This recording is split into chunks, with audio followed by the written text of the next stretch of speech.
Hello, and welcome to Nostalgia Arcana. I'm your host, Doug Leaf. Each episode of this podcast, we'll look back on the movies, TV, games, people, and phenomena that we still love talking about all these years later, and ask ourselves why these bits of pop culture still enchant us today. This week, we'll be revisiting...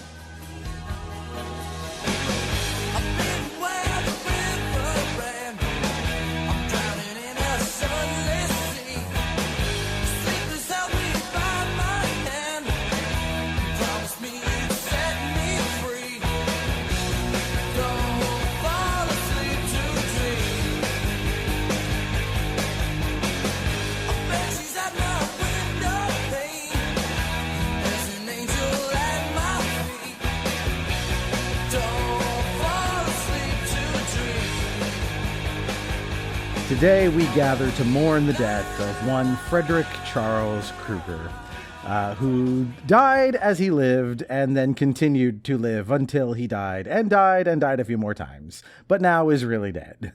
So yes, today we are talking about Freddy's Dead, The Final Nightmare, the sixth entry in the Nightmare on Elm Street franchise. Last year we did the original, so now we're jumping all the way to the end. And I'm very glad we're talking about this because this is a weird movie. If ever there was one. Like, if you had told Wes Craven and company that this is how the franchise would end, I don't think any of them would have believed you. But here we are. So I'm really excited to be talking about this. And I'm really excited about the guest we have to talk about it tonight. He's been on the show once before talking about Final Fantasy IX earlier this year. The host of the Pixel Project Radio podcast. Please welcome back Rick Firestone. Hey. Glad to be here. And man, so that's so funny. I mean, I don't have any nostalgia for 2. I didn't watch it as a kid. This one I did. But like 2 is such a good movie. Man, I wish we could have talked about that. Maybe we can. Who knows? We'll put a pin in that. We can come back to 2 at some point. We have to do these in any sensible order. 2 is a very strange entry in this franchise that's like, it's better than it gets credit for. I don't think it's great, but it's like, again, like a really interesting swing, especially for the second entry in the franchise too. Nightmare on Elm Street 3 feels way more like it should be Nightmare on Elm Street 2. It ties much more into the original. But Rick, I'm going to throw it to you first. Actually, before we get going, tell the good folks out there in Dreamland about Pixel Project Radio and why they should be listening to it like I am. Oh, sure. Thank you. Yes, that is my show where we dive into the narratives of different video games. Doug was on before, talking about Super Mario Wonder, which, you know, sometimes we have to get away from narratives and just do a fun game. Right now we're doing Clair Obscur, which is also a fun game. Very, very fun, actually. That's going to be all of September. It's a lot of fun. Very, very fun and very, very sad. Yes. Yeah, profoundly so. Definitely tinged with a lot of grief. But we do that every roughly 12 to 14 days, and it's a lot of fun. You can find us wherever you listen to Nostalgia Arcanum. Yeah, because it's just a podcast app you're using after all. Just go to the pipeline and look for Pixel Project Radio. It is a great show. And Rick, you do a really awesome job of diving really deep into the narratives of the games you pick. And so, if that's the kind of like in-depth analysis you're looking for, Pixel Project Radio comes with a very high recommendation from me. So I asked you, if you felt like coming back on the show. We had a slot open in October to do something Halloweenish, and you said, let's do Freddy's Dead. So tell me why. Tell me your nostalgic memories of this film and why we're talking about it now. Yes. So at my childhood home, we had this bookshelf that was not filled with books. It was filled with VHS tapes, just top to bottom packed in there. And there were a lot of horror tapes in there. And the primary 3 that I liked as a kid were Nightmare on Elm Street, Friday the 13th, and Halloween. You know, the classic trilogy. And I liked them all, but I always liked Nightmare on Elm Street the most because of how funny Freddy was. That's what I liked as a kid. And this movie was the first one that I saw, strangely, and it's what got me into liking this series. And I remember loving this movie as a kid, just thinking it was hilarious, it was scary, it was everything you could want. Revisiting it, it's a little more complicated than that. But that's where this movie comes from. As a kid, I didn't watch some of them. I went back and rewatched as many as I could before we did this episode tonight. I rewatched 1 and 2. I rewatched 5. This one, obviously, and a bit of Freddy versus Jason too. It's just great to relive some of this stuff, man. So I'm happy you asked to talk about this. But this, I have complicated feelings. Well, I have complicated feelings about this movie for sure. I mean, it's not a great movie. Like it's all kinds of messy. But strangely enough, we have this in common. This was the first Nightmare on Elm Street film I saw.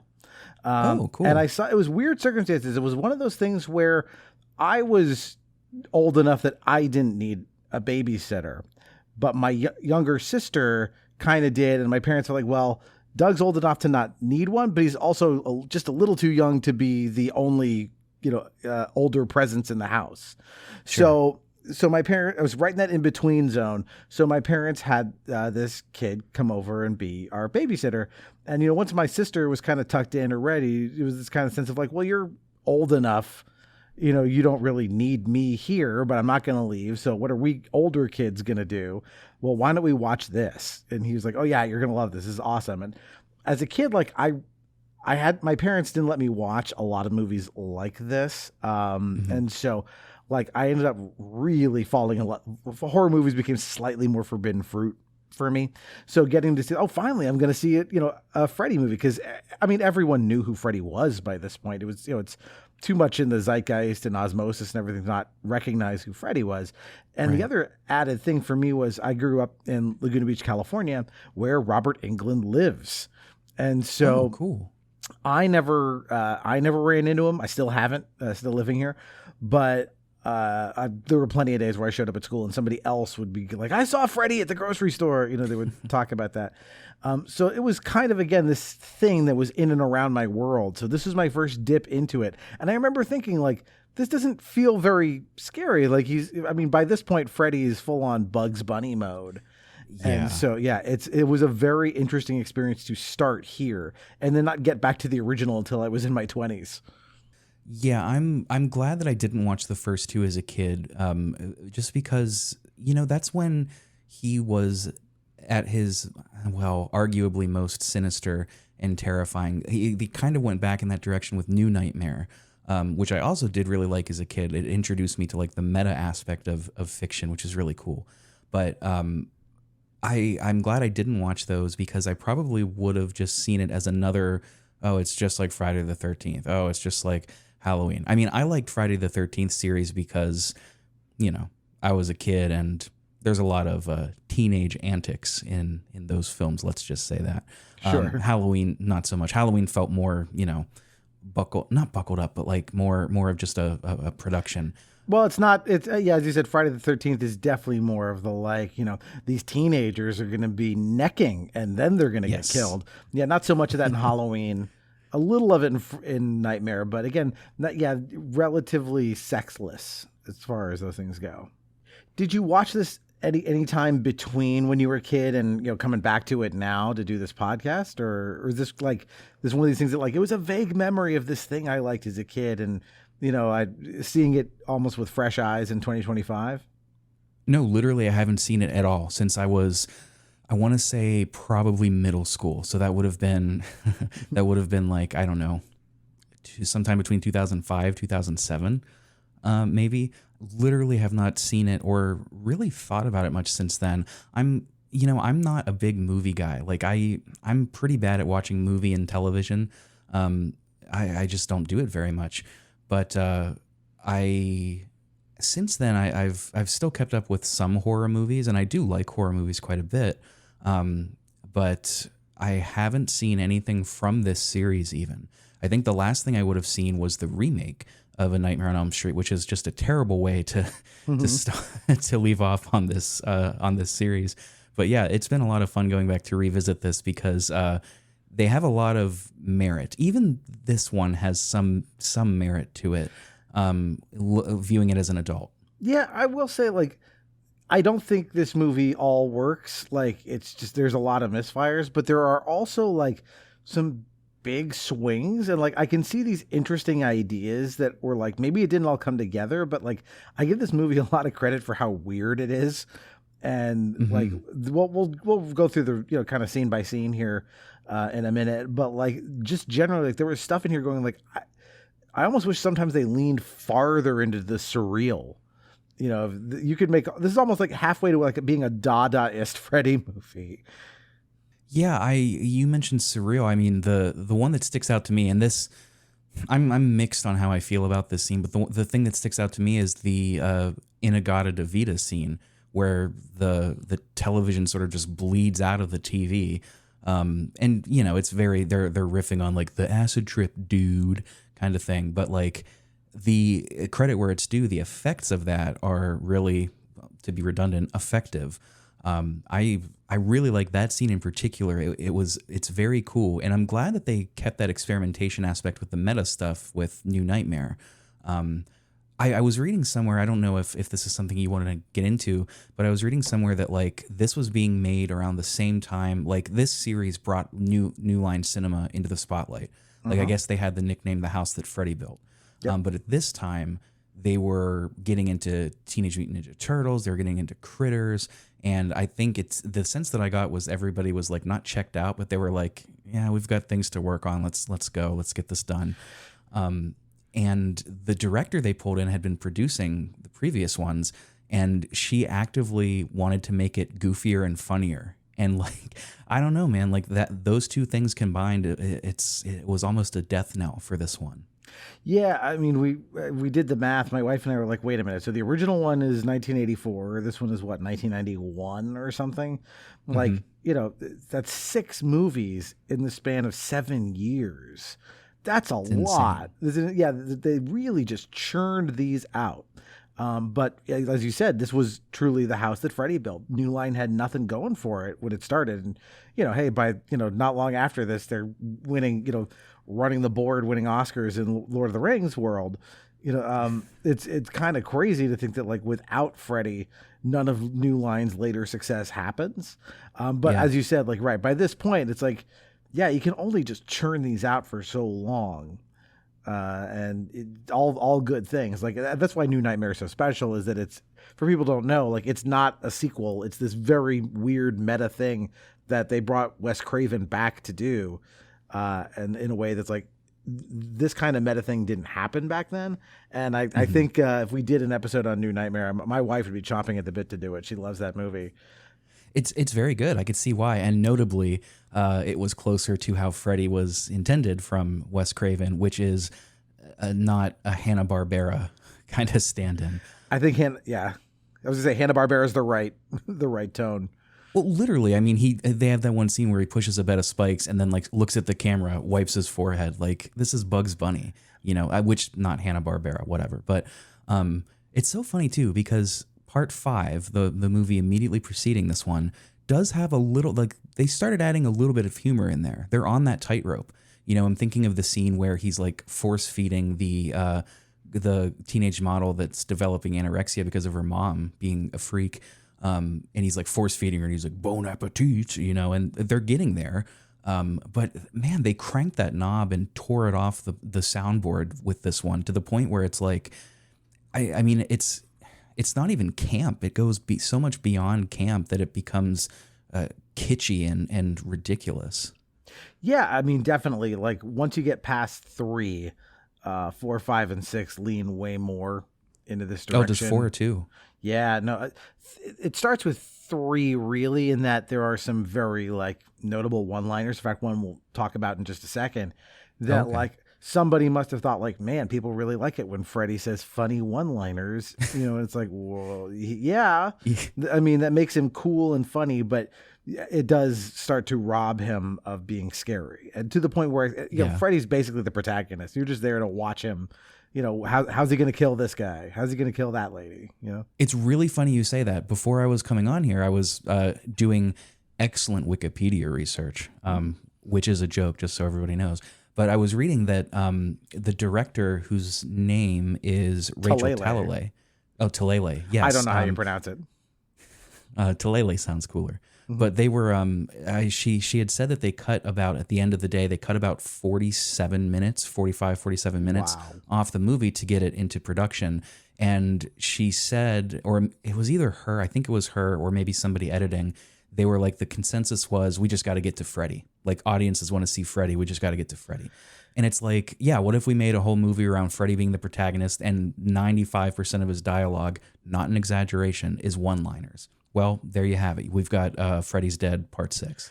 Yeah, I mean, and think about the original Nightmare on Elm Street, where I think Freddy's on screen a total of 11 minutes out of the movie. I know. Yeah.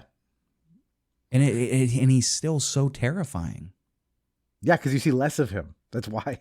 Like there's one of those things with horror. The more you see it, the less scary it's going to be. It's, that's why, like, I'm enjoying the Alien Earth series.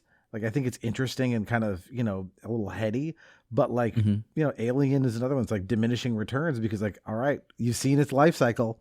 It's a big gross bug. The more you've seen it, the more like, okay, that, it starts to look like a guy in a rubber suit. Horror is very tricky in how you dole it out. You want to hear something really sad? I have seen exactly one Aliens movie, and it was Aliens versus Predator. Oh, wow, even worse. Come on. To be fair, those versus fun. Movies, they're fun. They're better than they have any right to be. No, I'll agree with you there. I'm just saying in terms of like, Alien and Aliens are very special, fun, but also scary movies. So if you want a good time, throw those on. Anyway, we got it's late where you are, and we got a movie to talk about. So let's do this. So this movie opens up with some rock and roll intro, and we get this quote, this like high-minded quote from Nietzsche about dreams. Forgot all about this. This had me laughing out loud. Like, and the juxtaposition with the next quote that I can't wait for you to introduce. I was because I knew this was going to be a campy movie. They opened with Nietzsche. I was like, oh my gosh, come on. And then the balls to then go to like a quote from Freddy. Welcome to prime time, bitch. Like his most famous line, which is from 3. That was the one I was alluding to. Okay. That's a line from 3. He turns himself into a big TV and then pulls the victim into the screen and like kills her and says that. So okay. And you had mentioned the rock and roll tune. Now I admit I have not seen Dream Warriors since I was like a kid, and I've seen it once. However, getting Dokken to do a song for that, chef's kiss. So good. Oh yeah, that song rules. That's a great song. I don't know what this song is. I didn't bother to write it down, but like, it's a similar tone. Yeah, Iggy Pop did one of them. It's either this or the credits, right? I think Iggy Pop is the credits one, but I can't tell. Okay. But yeah, then so then we get like just letters, letters, and then we get like this War Games looking digital map of Springwood, Ohio, and we're told there's only one surviving teenager from this town, and all the adults have gone insane. Whose computer this is, who can say? Who at NORAD is monitoring Freddy? What an insane premise too! Like all the children are dead except for one. Except not really, because we're immediately introduced to. Well, no, that's not true. Okay, I'm getting. But they're not Springwood kids, right? Exactly. Yeah. I will say though, that's like, I mean, it's a silly premise, but you could go places with it. I was going to say, like, in terms of like, let's do something weird and surreal. Yes, Freddy's been picking off kids in this town for so long. There's literally none left. Is kind of an interesting idea, especially when we get introduced to the Twilight Zone that the town has become. But so we get there. Yeah, go ahead. No, I forgive me. I don't mean to interrupt you, Doug. I was reading somewhere that Twin Peaks had come out just before this and had influenced the movie, and I don't see it anywhere except for that. Yeah, I would not have thought of Twin Peaks as an influence either, except for, as that scene we'll get to. So we have our first dream sequence. This kid who we never find out his real name. They call him John for John Doe, but I have him as like kid in my notes. He's a teenager, and he's on this plane, and it turns into a nightmare. So just hang in there. We'll get through this as soon as we can. Excuse me, miss. Oh. Yes? Can I have a different seat, please? Oh, I'm afraid we're full tonight, sir. You're gonna have to stay put. Thanks, anyway.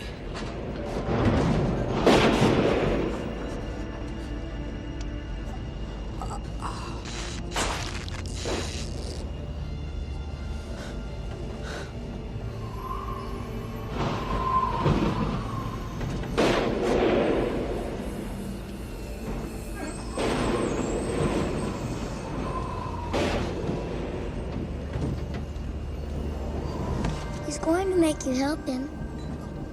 Because you're the last.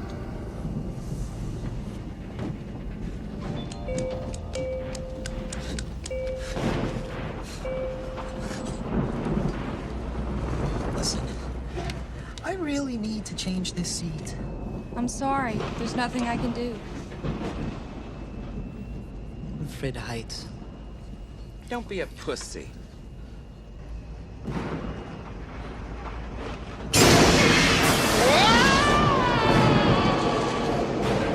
It's not fair! I was almost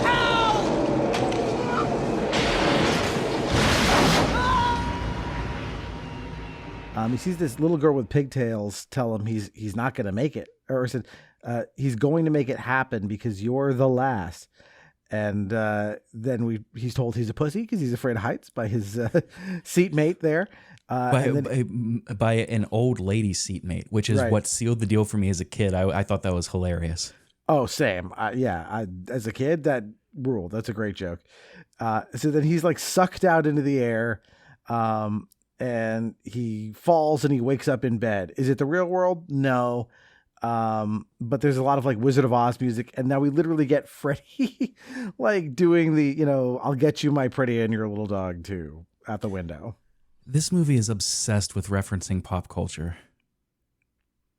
Yeah, and I feel like Wizard of Oz references in particular, like not just this movie, but like they're so easy to make because everybody has that touchstone. Yeah, and in particular, it's always that line too. Like it's I don't know, man. This is just the beginning of that downward slope with me watching it now as an adult. Yeah. By the way, I wrote this. The music in this movie was done by Brian May. Yes, Brian May of Queen. Yeah, that blew me away. Astrophysicist, by the way, like PhD astrophysicist Brian May. The guy's lived a life, I'll say that. So he ends up like rolling downhill. He finds a ticket booth for like a bus, which he gets on the bus, or does he get on the bus or get hit by the bus? I can't even remember. But he goes like flying through like the. It's as if the world is made of glass. Like think almost like the Truman Show. Like he like crashes through this barrier into like from night into day, on the other side. But he also leaves like a like it's almost like a cartoon like shaped version of his body. Mm-hmm. Yeah. Like not dissimilar to like Wile E. Coyote kind of deal. Mm-hmm. And like Freddy's driving the bus, and so Freddy basically just closes the portal and just says, "Go fetch." We'll find out what that means way later in the movie. But like, it's interesting because like this is the only dream sequence I can think of with Freddy where he intentionally doesn't kill the kid.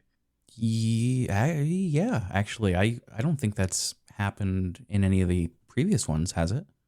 I mean, granted, I don't have an encyclopedic knowledge of this franchise, but I don't think so. Like, there's times where kids get away from him, but never one like this where he like sets this kid loose. Oh, well, I guess no. That's kind of the main thing in 2, I suppose, with Jesse.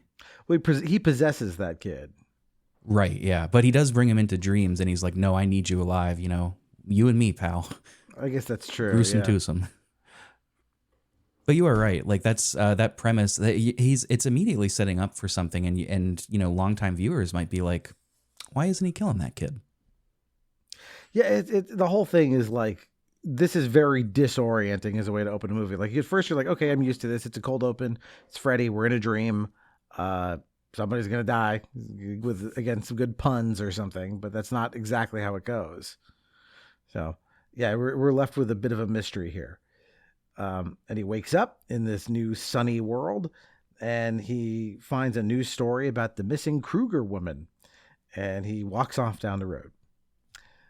Cut to this kid, Spencer. This is Breckenmeyer. And he's playing a Tiger handheld version of Ninja Gaiden. Oh man, Tiger handhelds.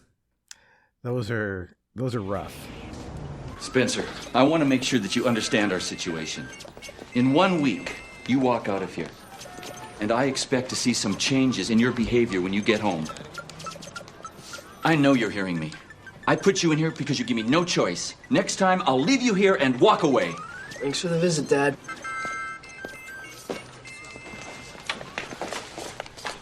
Nice job on my kid. I expected to see some improvement. He isn't a Toyota. What a jerk.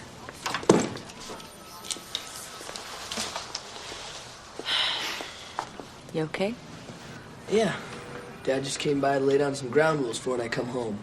No more running away, no more setting his cars on fire. Well, there are other ways to get his attention besides blowing up the garage. Yeah, he barely even blinked. All he wants me to do now is grow up to be him. An exact copy. Frankly, I don't feel like playing football and date-raping co-eds. One of these days you're gonna have to face your father. Maggie. What I found in Spencer's room. A pipe bomb, huh? Well, I was just showing the kids some survival techniques. I didn't know any better, so I loved them as a kid. I would love to get my hands on some of these now, but like, I mean, you know, collectors. I would have to pay like at least $30 for one, and I'm not doing that.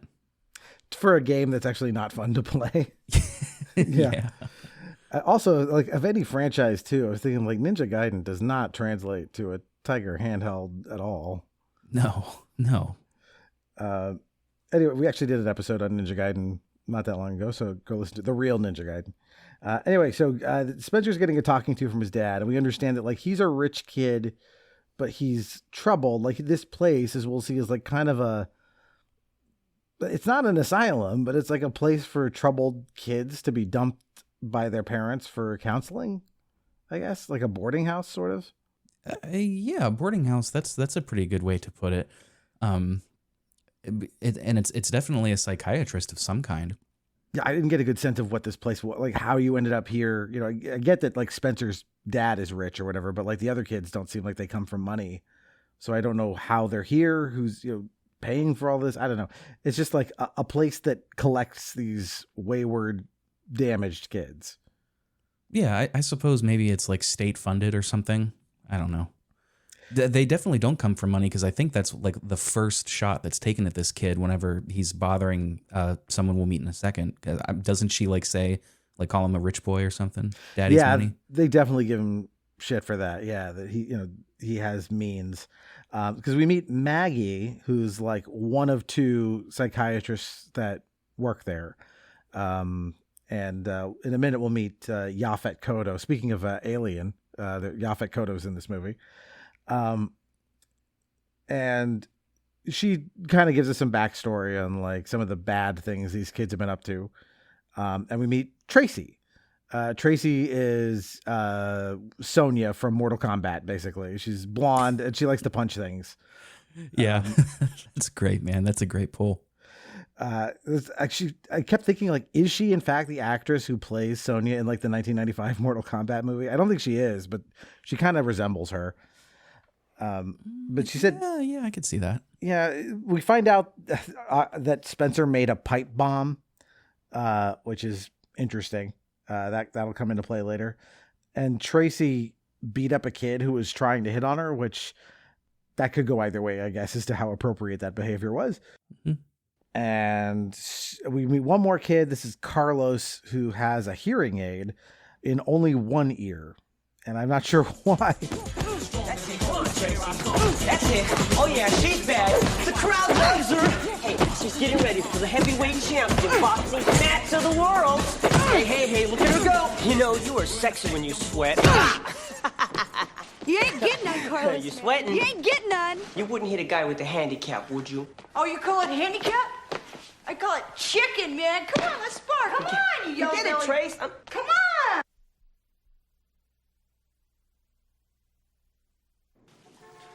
Don't tune out, all right? Why don't you talk back to her for once? Oh, yeah, right. Like you talk back to your father? Let me tell you something, Spence. I stopped talking back when it became hazardous to my health. Do you know what I mean? So are we set? Yeah, no problem. I gave the van driver our cash. As long as we do it before dawn, we're home free. All right, that means we're gonna be living large in Cali before the week is out. You better be sure, man. Trust me, all right? I got all the bases covered. I need to get out of here even more than you do. You don't know shit about needing to get out. Your family's a picnic, rich boy. Yeah, what do you know? You think I hang around with you morons by choice? At least your father didn't try to set you up with his girlfriend's older sister. Don't talk to me about fathers. You just come to visit too? Yeah, every time I close my eyes. Ooh, well, it kind of reveals why in a later scene, but I don't know the mechanics of the ears well enough to know. Like is that well? Well, he was abused by his parents in some way, which is why he's lost hearing in one ear. But when he takes that out, he can't hear. He basically can't hear anything. So what's with his other ear that doesn't have a hearing aid? But anyway, not important because we're not going to delve into that kind of logic. This is Freddy's dead. No, they save the logic for the very, very end in the one place where we don't need logic. Right. And so let's see, where are we? So yeah, they're all talking about how their plan is to escape and just head out to California, which begs the question of like, are they here involuntarily? I mean, I would assume so if they're like being put there for their misdeeds and presumably a lack of a family home. I would guess these kids don't want to be there. Yeah, I don't know. I guess they can't leave of their own free will, or were they sentenced to be here? I don't know. But yes, they want to escape. And yeah, so now we meet, Yaphet Kotto, again, from people would know from Alien. He's also the bad guy in Live and Let Die. And he and Maggie are at odds over methodology because he's big into like dream therapy. And yeah, he's going to be the guy that kind of is the conduit to the weirder dream psychology stuff they want to do. Mm-hmm. He's the one that they call Doc. I believe that's what they call him. Yeah. Okay. Shades of Roger Rabbit's character in the first movie. If you don't know, Charles Fleischer, who voices Roger Rabbit, is the psychiatrist who tries to help in the first movie. Where am I? Oh, yeah. So then we see this poster in his office of ancient dream demons. Yeah. Introducing this weird concept to try and tie everything in these movies together. Yeah, a little eye rolly. All right. Did it? Yep. Okay. They caught one of your star pupils beating up on one of our kids again. Tracy? Thought you said you were making progress. I only get 23 minutes a week with these kids. With that kind of attention, be lucky she didn't kill him. That's a good attitude for a therapist. You know, Tracy's got some deep trauma buried inside of her head. Conventional therapy is not going to work. And dream therapy is. You're such a hippie. You know, I can reach these kids through their dreams. You give me half the chance, I can help you with your little problem. I don't have a little problem. I just have a little reoccurring dream, and I'm handling it fine. And you are not being paid to be a dream doctor. I'm barely being paid. That's why I gotta do what I think is right. This is new. Like it? These are ancient dream demons. Supposedly, they roam the dreams of the living till they find the most evil, twisted human imaginable. Then they give them the power to cross the line and turn our nightmares into reality. I kind of like the design on them, though. They've almost got like tiki masks, kind of, but they're big old sperms. I don't remember them. I'll try and pull up a picture. Oh yeah. If you just watched it recently, we saw that they're kind of like long snake-like things. Oh, yes. Okay. Those. I remember those. Yeah. And in the mythology of some culture we've never heard of, they need an evil person to help turn the real world into their world. That's what they want. So Maggie gets to examine the kid, this John Doe kid that we met before. And we find out he's been awake for 3 days straight. He has amnesia. He doesn't know where he's from. He just knows he's the last survivor of wherever he's from. And he's afraid that if he falls asleep, he won't wake up. We've seen this before.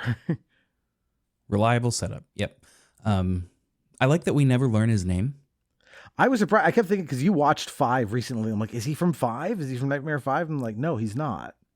No, I think that's, it's not like the biggest deal in the world, but like, we were talking a little bit before we started about things just being over explained.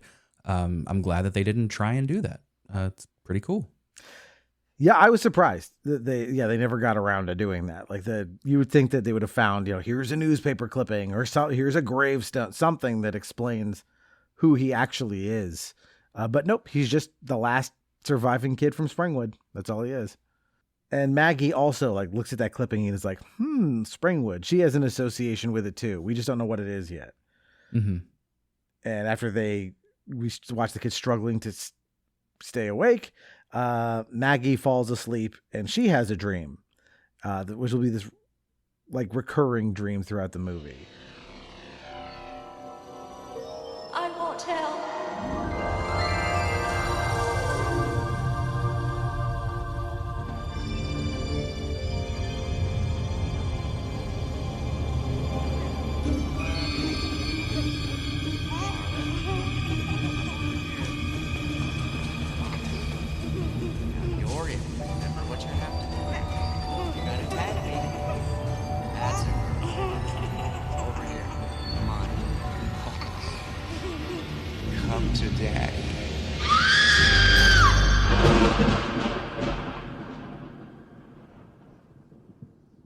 What did you think of this when you came back to it now, having not seen it in a while?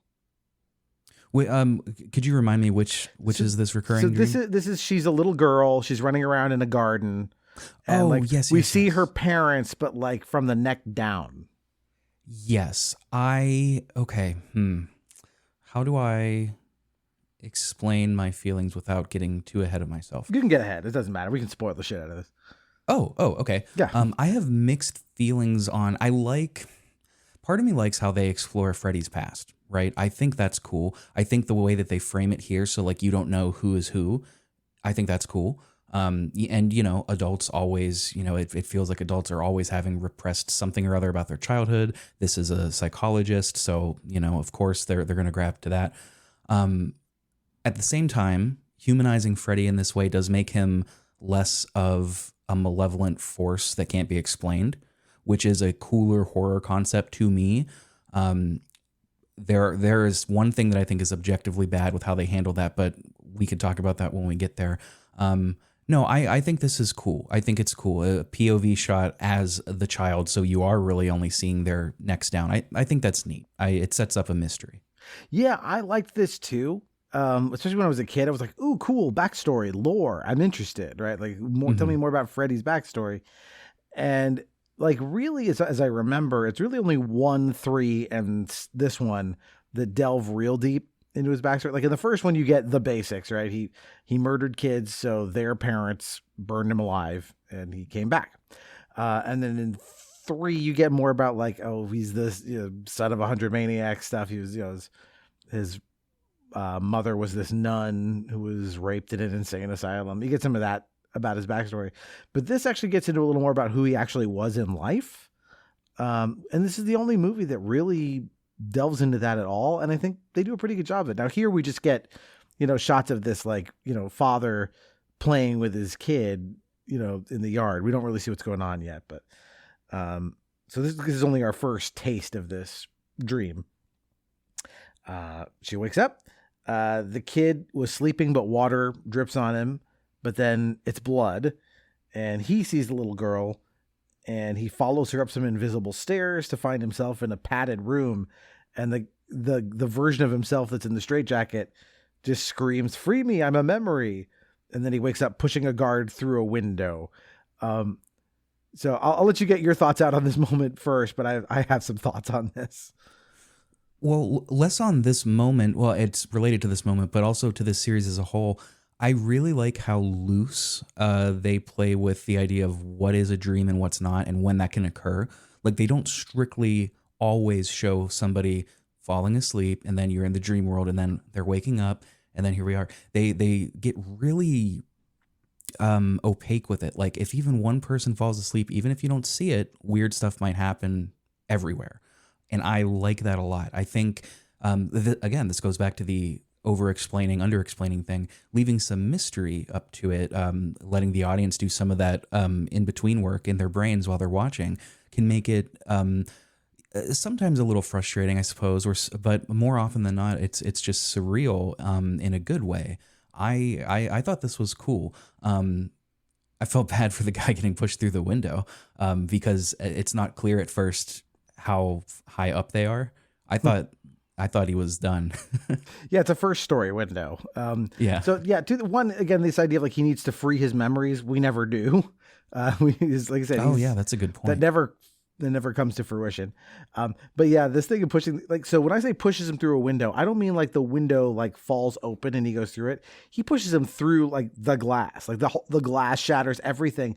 And then the guy, like he's a security guard, he gets up off the sidewalk and he kind of brushes himself off like this with this level of casualness that really got like, I thought it was very funny. He was like, like if you shoved me so hard, I went through a window, I might not be this calm about it. But he's just like, another day, another dollar. These kids, these troubled kids. Yeah. Really funny to me. So the kid tells Maggie about his dream, including this water tower that he remembers. And she also has a memory of a water tower. And they start, comparing notes basically. And Yaphet Kotto, Doc, says, hey, there's some connection between your dreams and this kid's dreams. I don't like it. She tries to say, well, I don't have a puzzle to solve. And he's like, yes, you do. And so Maggie decides she's going to take this kid to Springwood to spark his memory. That's going to do some radical therapy by saying, we're just going to drive you straight into your trauma. Yes, seriously, that's how to lose your license 101. What an insane thing to do. Yeah. But we got to get to Springwood, right? We need a plot device to get us there. And so they get into this van. Like this is like the Holmes vehicle. It's so tagged up. It's like, it looks just not what you would expect. This facility's like, nobody cleaned it off. Nobody like gave it a paint job, nothing. It's just covered in graffiti. Yeah. It just adds to the whole rigmarole of it all. Like you have this psychiatrist that's like, I'm gonna just steal one of my patients and force him to confront his memories. Let's use this van that we just happened to find on the side of the road. It's so silly. Yeah, it's the fun. Like it was like one like bit of gear short of being the turtle van in some ways. like oh, okay, all right, this is the car we're driving. So they're driving on the way down to Springwood, Ohio, and he sees the little pigtail girl in the road. She's letting the kid drive, by the way, which seems like a bad choice. Like, oh my God, it just keeps happening. It's like, why don't I let the teenager who hasn't slept in 5 days take the wheel? But anyway, yeah, he spins out, trying to avoid colliding with this kid who's not there. And after this happens, and they spin out, the other three kids that we met before pop up from the back of the van and they're like, hey, what gives? It's got to be the biggest bummer in the world to like be hiding away in that van because they want to go to California and then they get told, haha, just kidding, we're going to Ohio. I can't imagine a fate worse than that. Going to Ohio. Aren't you in Ohio? Hey, Pennsylvania, pal. Oh, I'm sorry. I forgot. Don't sully the name. All right. Gotcha. I've met so many podcasters from Ohio. I don't know why it's the... What else are they going to do over there? Oh, fair point. Watch the Cleveland Browns? Yeah, and also this idea of like, how in the world did Maggie and the other kid get this far on the road without noticing three human beings in the back of this van? Like, it's not a big van or anything. So anyway, yeah, just funny to me. So they decide, well, the plan is they're going to drive on. They're going to find a phone so that these three kids, they're going to drive home in this van. That's the plan, is give it to them. The stowaways who wanted to steal it and run away, give them the vehicle while they figure out what to do with the kid. So they stop at the Springwood Town Fair. And this to me is like one of the more like Twin Peaks things in the movie. Again, like the more they steered into this, the more I was like on board, like, cause this is pretty weird. And I got jump scared by Roseanne Barr. So what's up, Spence? This phone's out of order. So is this town. You are not kidding. Oh, what beautiful, adorable children. Would you like to come and live with us? It's been so long since we've had children in the house. So long. This time, I swear it'll be different. This time, I'll be careful and I'll hide you better so that he'll never find you. Looky at what you do. Looky. Ethel! I want my children back! You know they bring him!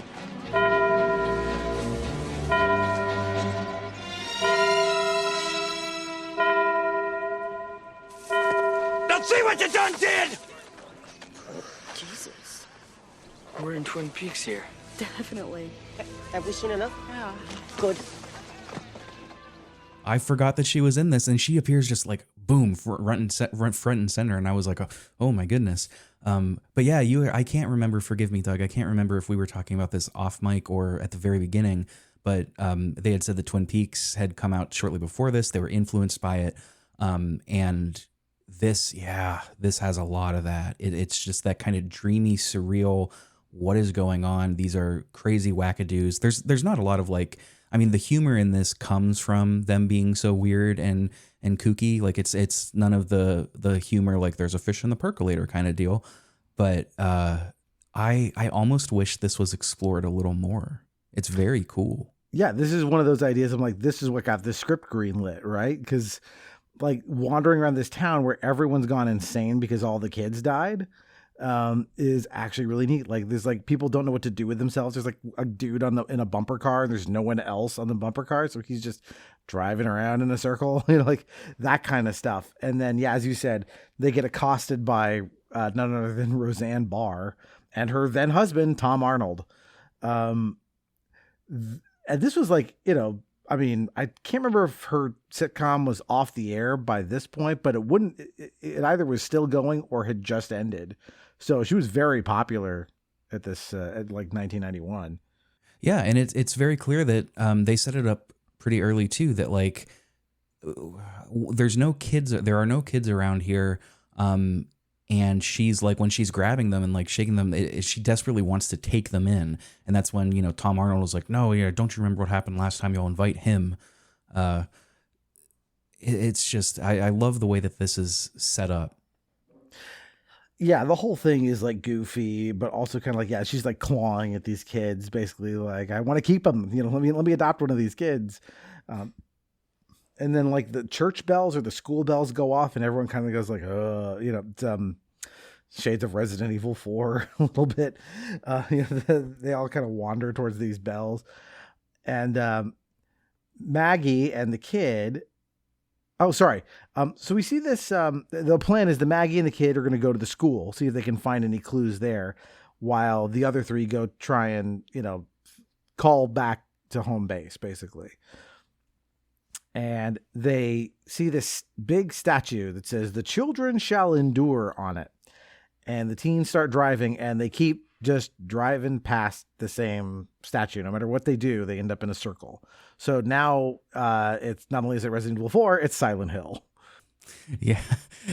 And they set up that dynamic too, which, well, actually this has been set up before, but it's furthered now when, what's her name? Stacy? No, Tracy? Tracy. Tracy and Spencer do not get along at all. And Carlos is kind of just happened in the middle, getting stoned and stuff. Did we mention that he's like the stoner? Or no? Yeah, Spencer's the stoner. Spencer's the stoner. Yeah, Spencer's the druggie. Yeah, that's right. Because she's like, why should we let you drive? You've had like a whole spliff or whatever. Yeah, they try to hey man, drugs are for losers. Dare whatever they give him a hard time. Yeah, that would have been popular at the time. Oh my god. Oh yes. Yeah, Dare. I had that Dare as a kid in school, and it was great because it showed you what all the best drugs were and where to get them, and how cool they were. Pretty much, yeah. Did nothing to discourage you from doing it. Yeah. So Maggie and the kid find this Freddy chalk drawing on the ground as they're like continuing to explore it. But yeah, Carlos Carlos has this moment where he's trying to check the map and he keeps unfolding it and unfolding it. I love this scene. This is great. This is the kind of like goofy, weird dream logic stuff that made this series special. Yeah, and it's like, and this is another great example where you don't know that this is a dream. Like nothing indicated, nobody fell asleep, or at least I don't think they showed that explicitly. Yeah, you don't. But it's like he's unfolding the map, and then it becomes like one of those magician's hat where like scarves just keep coming out, and he keeps unfolding it. And instead of like, they could have went with like a quippy little one-liner, or like, have a picture of Freddy in like a comic strip or something, but they don't. It's like written in blood, and it just says, I can't remember if it says "you're" or "we're." Yeah, "you're fucked." Yeah. Very, very cool.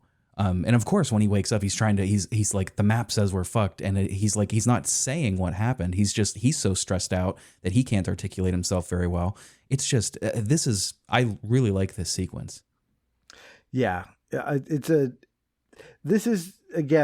harkens back to some of the best stuff that's been in the series since the beginning. Like, the stairs made of oatmeal kind of stuff, like the very dream logic. You can almost feel like, this is like, when you have that dream where there's like a wad of gum in your mouth and you keep pulling and it just keeps coming, like these like recurring dreams that are kind of, or your teeth falling out, kind of things, dreams a lot of people seem to share. Never had the gum one, Doug. Yeah, I've had that where it just like feels like it just keeps going. So we go to Springwood High and we find this teacher who is teaching to a classroom full of nobody. Again, this is like, in that Twin Peaks world of like, this is so cool and surreal. Like, I really like this. Yeah, and it helps drive the Twin Peaksness of it home too, because he's kind of like a wackadoodle. He's not like a very serious, like stuffy professor. He's kind of weird and goofy. He's eccentric. He's genuflecting everywhere, stuff like that. This is a very like cartoony performance. I want to point something else out because they don't use the audio of this, the classic, song 1, 2, Freddy's coming for you, but you do see like lines from it written in places, like on, scrawled on walls and stuff. So you'll see that here. I did think that was cool. I wish they would have been a little more subtle with it though. Like every line has its own reveal, like here, I'm pretty sure he like pulls down like a teaching material, like one would a map or something. Mm-hmm. And it's real big written on there. I almost wish they would have taken like how in Halloween, sometimes you'll just see Michael Myers in the background standing, but they don't call attention to it or do any sound cues. I kind of wish they would have done that. Like just let it, pop up like in the background. You can read it. It's not too small, but it's just there. Mm. It felt a little too, I don't know. I was going to say it felt a little too cheesy, ham-fisted, but like then again, maybe that was the style back in the early 90s. I don't quite remember. Yeah. I think you're right. I think that they, especially for a movie like this, they really want to make sure like you didn't miss that, did you? That's the tagline of this whole movie. Yeah, there is no subtlety in this movie at all. No. Not even close. One of the cool things the teacher's doing is he's got this like, first he's saying this like nonsense stuff of like 1492, Freddy sailed the ocean blue or something like that. But then he also has like a timeline of like actual events of like this 1966 is where they took away his child. They start giving you some concrete dates about Freddy's actual life. He came back in 1984, but that shows that Freddy had a kid. We cut back to the teens, still going in circles. Keep going past that statue. And so they decide it's getting late. They're going to hole up in a house, and they find one on Elm Street. And this is pretty neat, like, cause it's like a for sale house. It just looks like any house sort of, but it's like semi boarded up. But when they go into the house, the entire facade, like first bleeds and then explodes. And it is Nancy's house from, the first movie.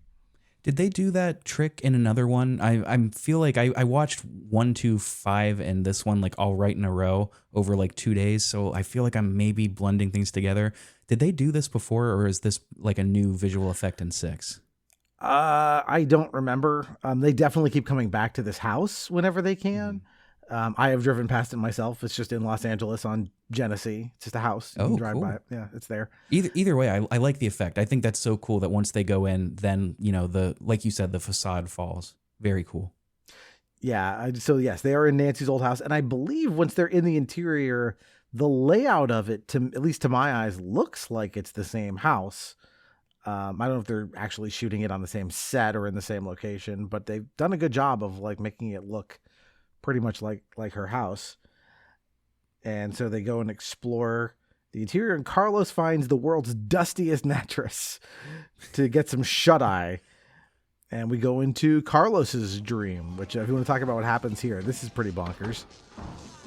Tracy!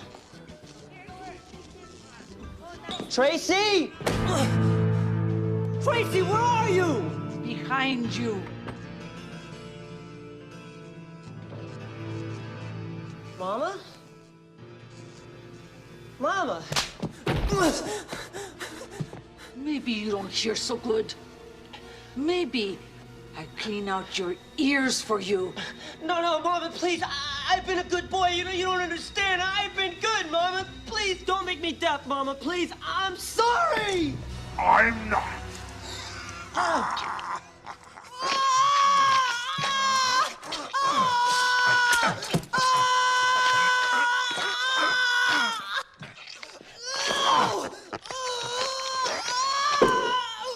Oh, Carlos, lend me your ear.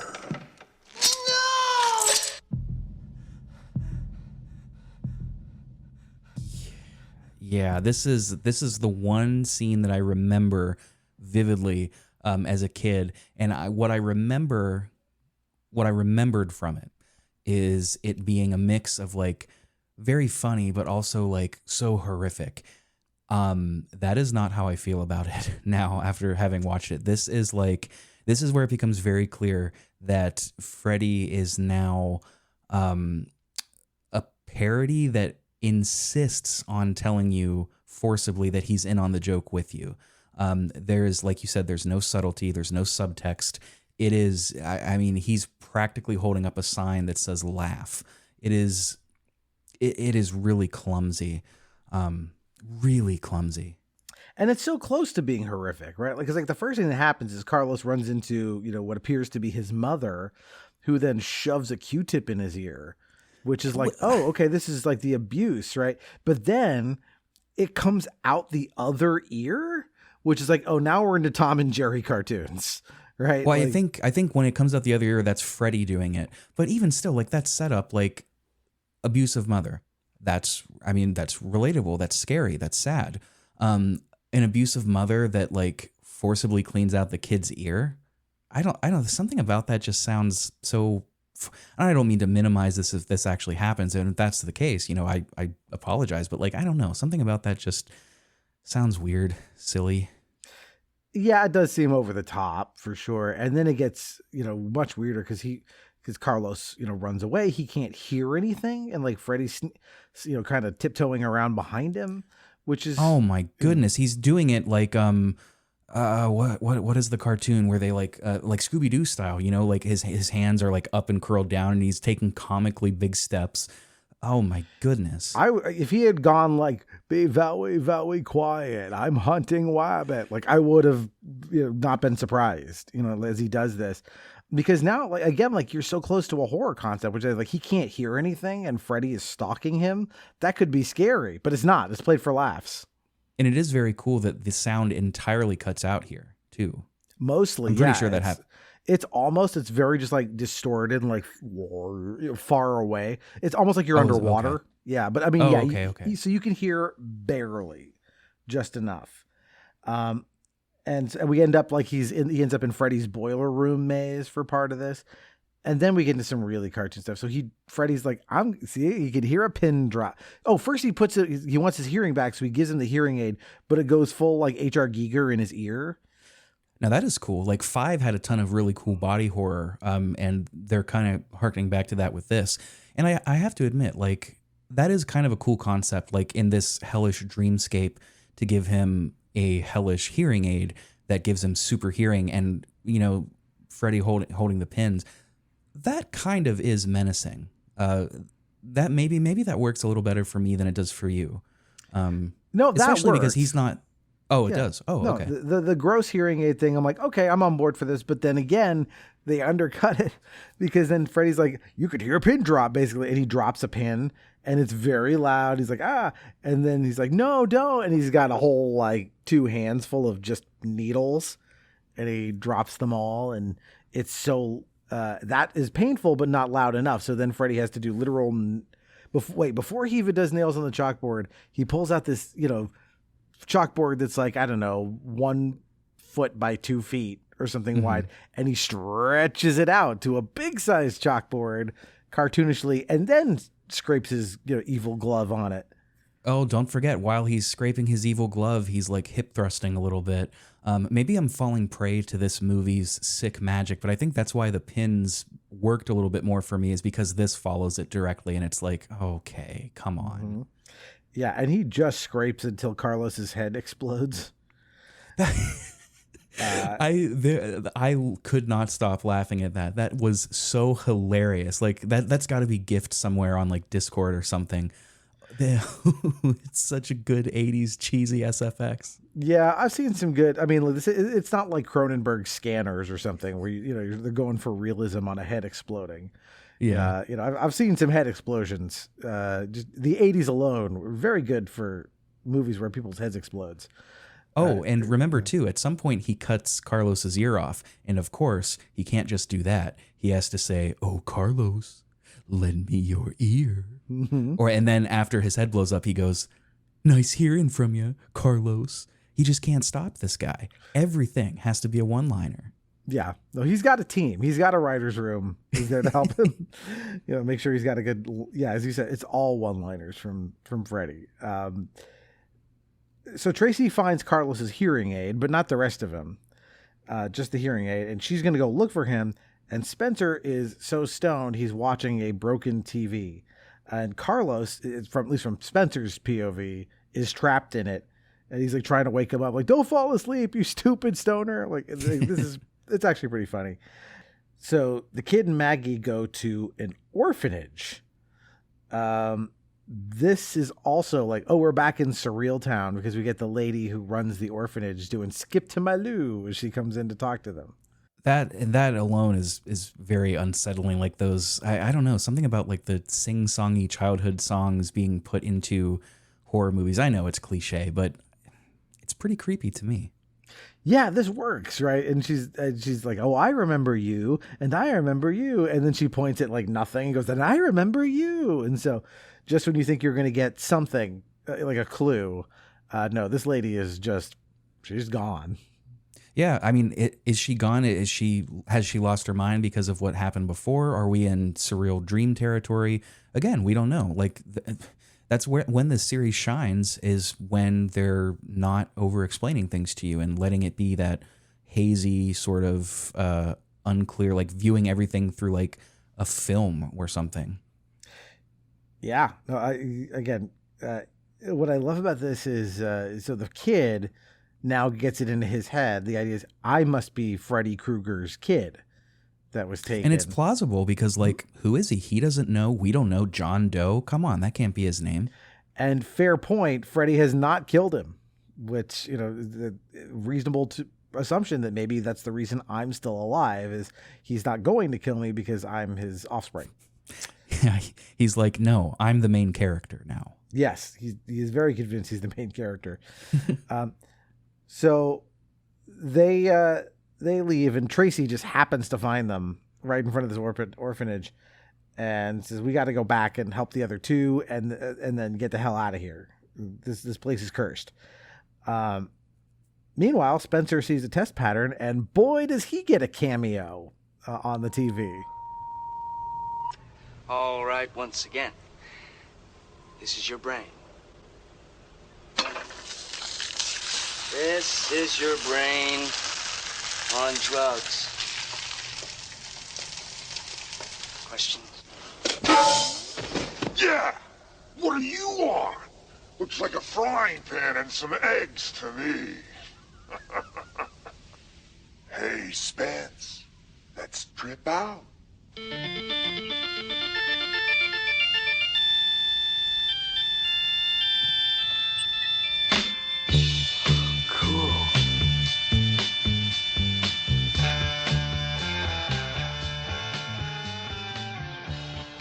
Is this Alice Cooper? No, it's Johnny Depp.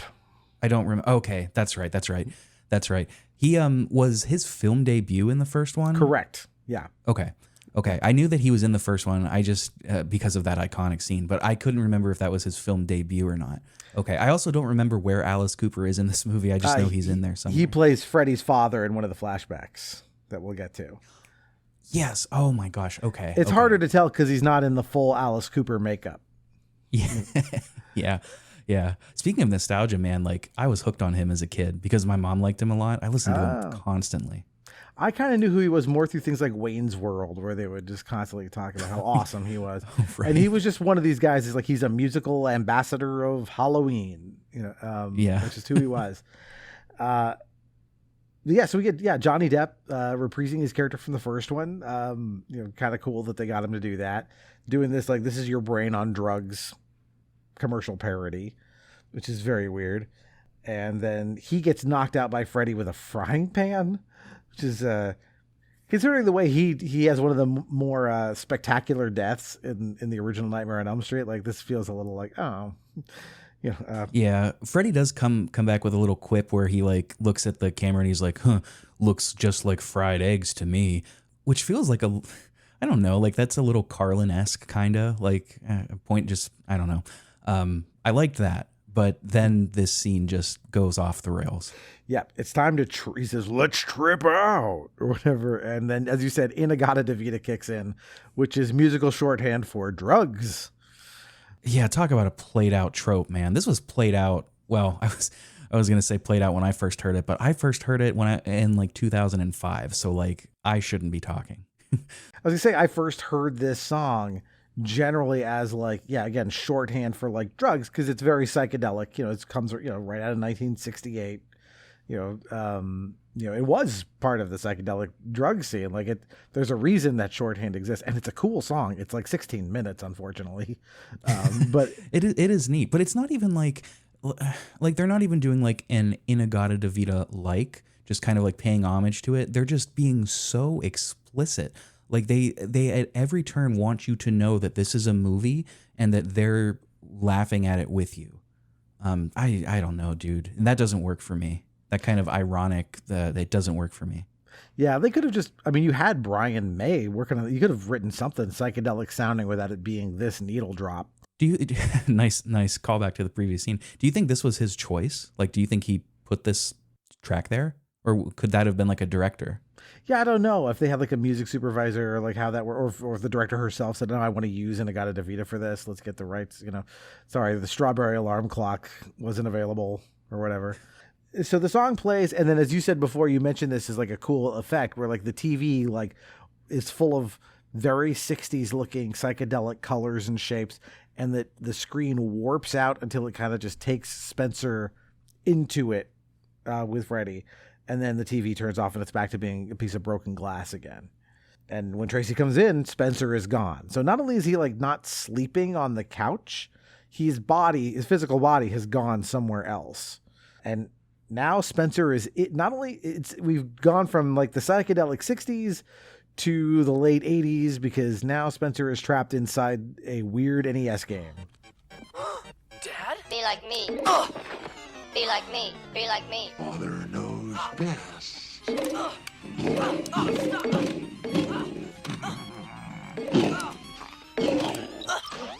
I'm not like you. I don't want to be like you. Not like you. Be like me. Now I'm playing with power. All right. Super Spencer! Yeah! Great graphics.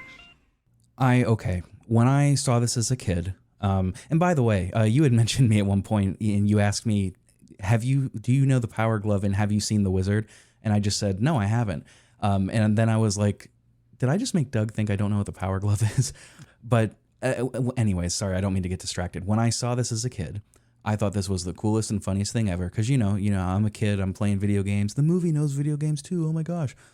This made me so angry watching it as an adult. This sucks. This sucks so bad. It's clearly made by people who don't have any understanding of what video games are or are like. It's definitely has that in it of like, I don't know, I've seen some kids play some games. I guess this is what they do. And then having like Freddy, like you having that, it is kind. If I was to keep a prop from this movie, it would probably be the glove with all the doodads on it and stuff, as he's controlling. Sometimes he seems like he's controlling Spencer. Sometimes it seems like he's controlling a digital Freddy as he walks through this environment. But yeah, and like very overt, like, you know, oh, his dad was abusive, so there's like a little dad in here saying, be like me, be like me. Like, oh my God. I mean, we keep coming back to that there's no subtext or did you catch that kind of thing. That's and of course, don't forget, Freddy's like giving one-liners the whole time. Beat my high score. This whole thing infuriates me so much. And he just throws out not even a one-liner. He just goes like, "Now I'm playing with power." I'm like, that's just the Nintendo tagline. Oh my gosh, he did. Oh my goodness. Do you think, would they have had to get permission for that? Like that likeness, do you think? I don't think they would have tried. I feel like they would have just said it. It's probably fair use anyway as parody, but like, it's just fun. Sure. I did like that. Again, he kind of looks at it and goes like, "Oh, great graphics." Like, oh, come on, Freddy. Like, even at like age 11 or whatever it was when I saw this was like, this is pretty hokey. Yeah. So things get even weirder. Meanwhile, Maggie like sees the real water tower in the garden, so she knows, oh, this is that thing from my dreams. But we cut back to Spencer, who comes flying through the window, and so even though Spencer in the dream world is like moving through this video game, his physical body is like copying the movements in the real world to a bunch of like literal Hanna-Barbera sound effects, like not video game sound effects. It's not the bleeps and bloops that you would expect from like NES Mario or something. It's like, yeah, like these really like cartoony sounds. Like literally think of Scooby-Doo, like, or any cartoon when they're like running in place before, like to rev up before they start running, and that little like tinkling like sound that it makes, that's literally in here. Like they went to like the great cartoon soundboard and just lifted that straight up. Yeah. Very strange. And so he's like just bouncing around the house, like literally like smashing his head against the ceiling in a way that like his brains are probably just scrambled. But the kid says, "Oh, put me into the dream. If you knock me out, I can go in there and help him."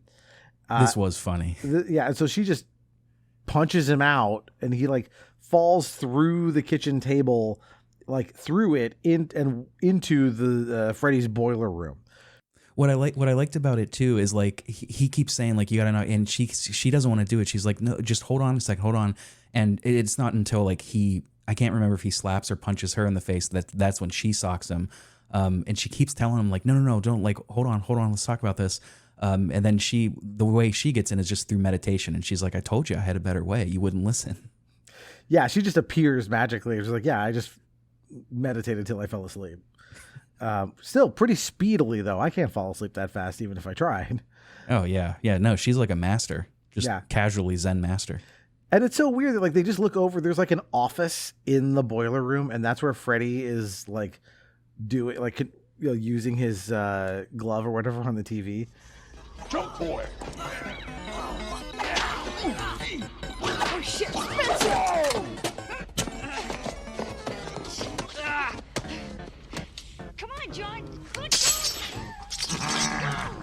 Get out of here now, Tracy. Now. Hey, you forgot the power glove. No. Ow! Boing.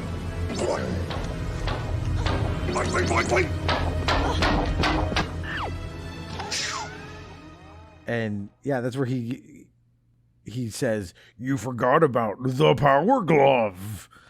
So, okay, so what is your history with the power glove? Obviously, you were born way after it was a thing. Yeah, I don't have any history. I've never seen one in person. Like, even whenever I was avidly retro collecting, I've never seen one in person. I couldn't tell you anything about it other than like the commercials and knowing that it's like historically reviled. Like, I know it's not looked on fondly.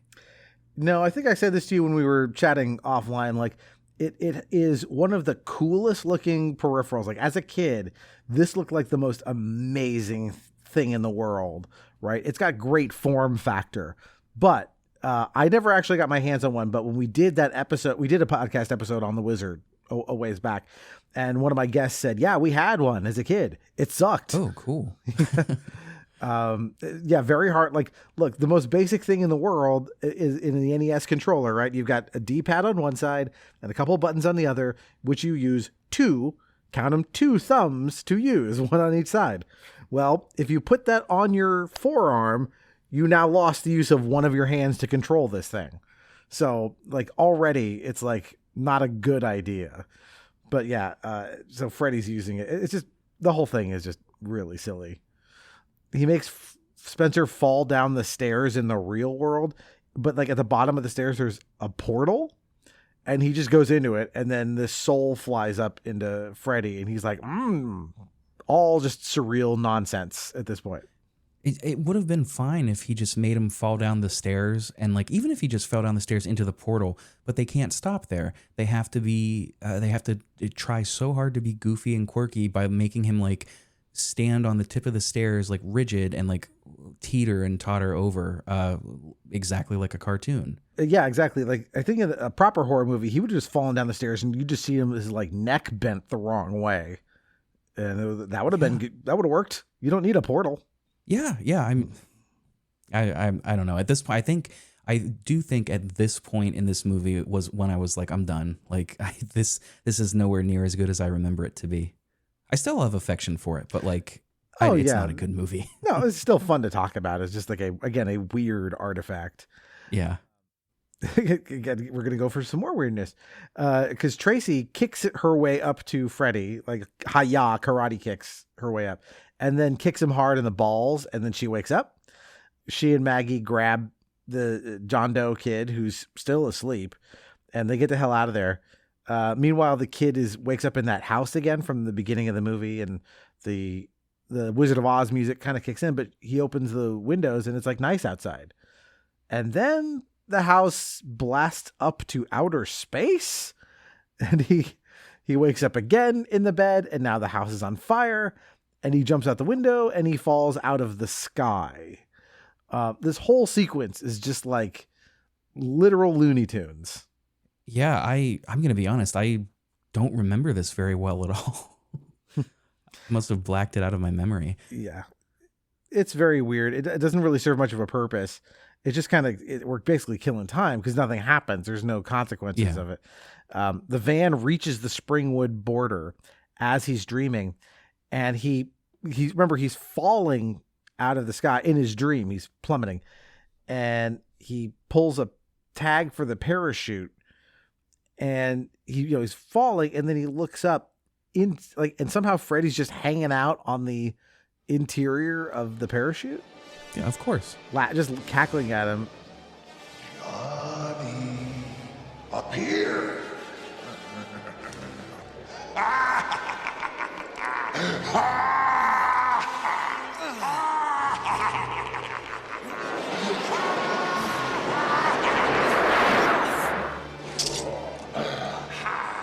I know why you let me go. Oh, do you think I'm your daddy? Wrong!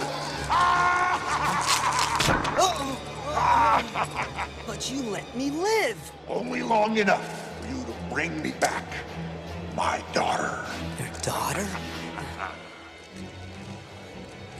And now she's gonna take me to a whole new playground.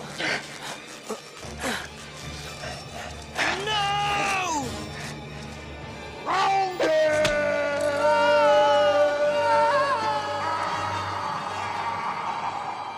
He says, I know why you let me go. And he goes, you think I'm your daddy? Wrong. And he falls. And this is when Freddy pushes out this bed of nails on the ground. This is real cartoony. Like literally he's got this look on his face of like, ain't I a stinker?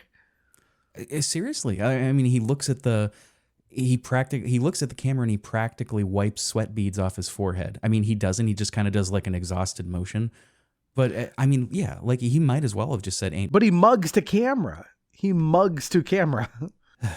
It's just so silly. And so then when the kid falls on this bed of nails, like in the real world, just pockets of like blood where the nails would be just scored out of him. Like, that's a cool effect. That's very cool. Yeah.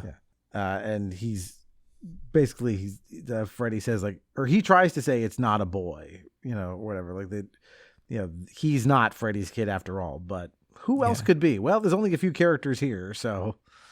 Yeah, I mean, he got punctured through every vital organ, but I'm sure he has enough time for a last words, Yep. It's classic TV stuff. Yep. But he doesn't get it all out there. I don't think he gets the entire message out before he croaks. But Freddy says, "You forgot where you came from, kid, but I know where you're going. It's traveling time." And then he just jumps into Maggie. I can't remember if we actually see him do this in 2, but 2 is the only other movie where he like possesses anybody.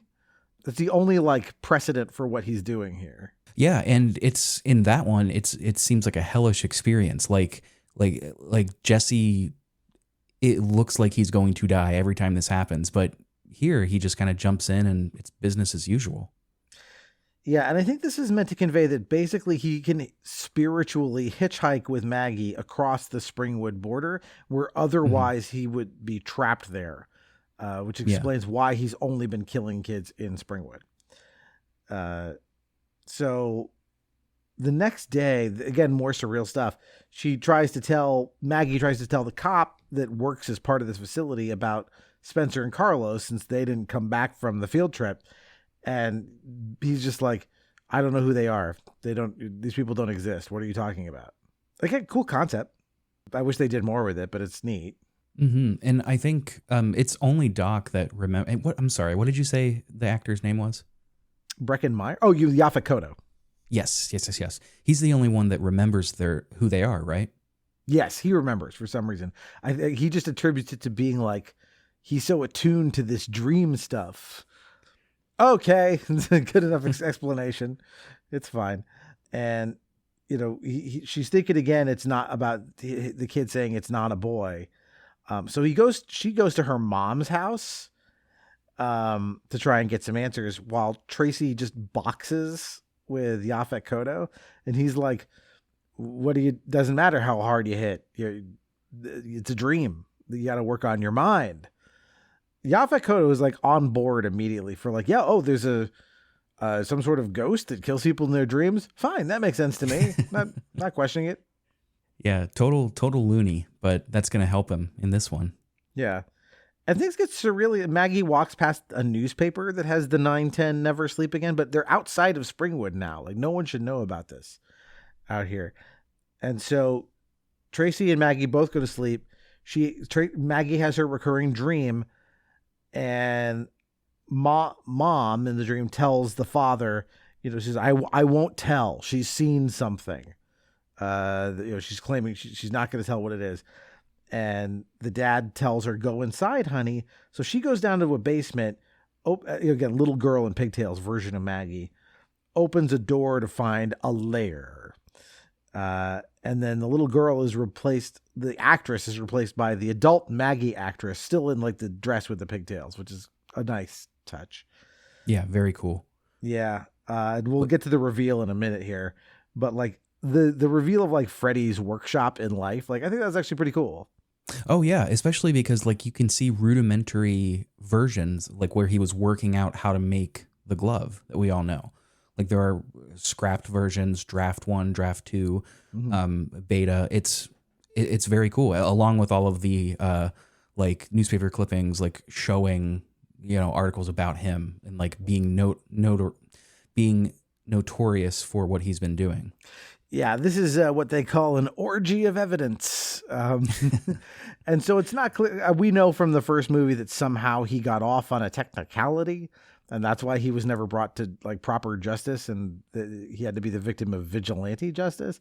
So I don't know if like this lair was ultimately destroyed before he was caught or anything, but it's like, it's hard to imagine a legal system where someone finds this and they can't convict him.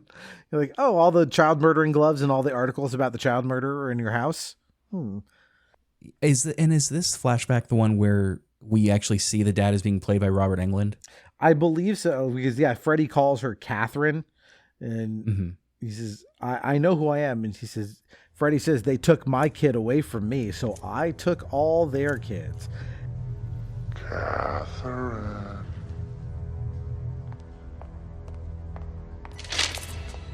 You were such a little artist. No, it can't be. I know who I am.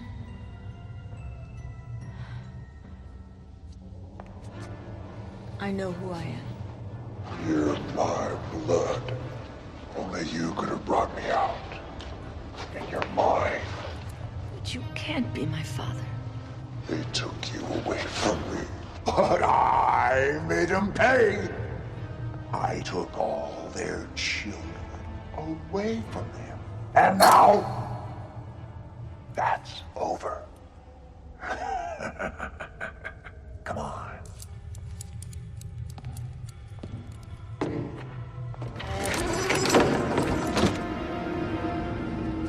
The shelter.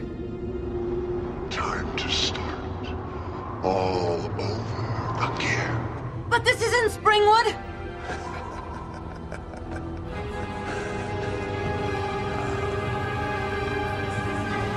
Every town has an Elm Street. And it's time to start all over again because every town has an Elm Street. And then like in the real world, like an Elm Street sign just pops up near the home. That's for Freddy, though. That line is very cool. Like, they took my kid away from me, so I took all theirs. That's a very cool Freddy line. I also, too, like, he's Freddy at this point, but like, I do like in these flashbacks that even though we get to see how messed up Freddy's childhood was, in the flashbacks, he seems relatively put together, like normal. And when you see him confronting the mother, it's like a silent rage kind of a deal. Like, he's doing everything he can not to just snap. And I think that's really well done. Yeah, I don't know if we see it here. I'm sure it's in my notes, but at some point we see him like beating her to death. And it's kind of like blurry in the background of the shot. Like, you don't see it up close or anything. It's like the girl comes out to see that happening. So we understand she witnessed her dad kill her mom. Yeah. And I also like that they kind of go back and forth between like Freddy, you know, in his human form versus like with the burns, you know, in the makeup. Mm-hmm. That's also really cool. Like, you're kind of getting both different Freddy at different times. So she wakes up. Tracy is still dreaming. She's dreamed she's back home and her dad is there. This is actually pretty intense.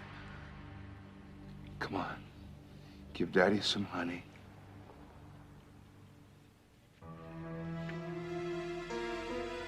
No one has to know.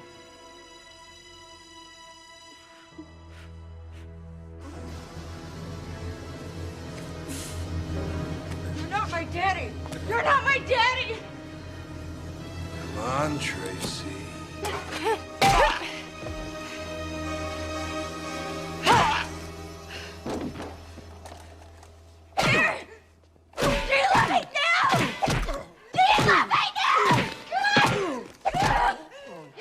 He's dead! My daddy's dead! He's dead! He's dead! No honey for Daddy.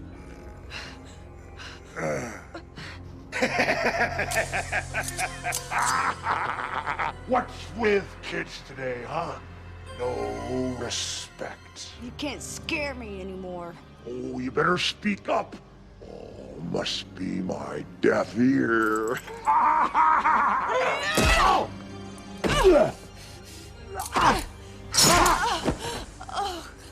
Come move this, bitch. Yes, I liked this quite a bit. We had heard early in the movie when she's like verbally sparring with Spencer. He says, like, she chastises his daddy's money and he says something about her dad and she's like, yeah, I see him every night when I close my eyes. And that's when like we're hinted like, okay, her dad's dead. But we don't get the full, at least I don't think we get the full story until here, do we? Yeah, and you don't even know if that's actually even true that she did kill her dad or her dad died in some other way. Wait, what? Well, what we see is in the dream that we're about to see, like, she beats him to death, right? And I don't know if that's meant to be a...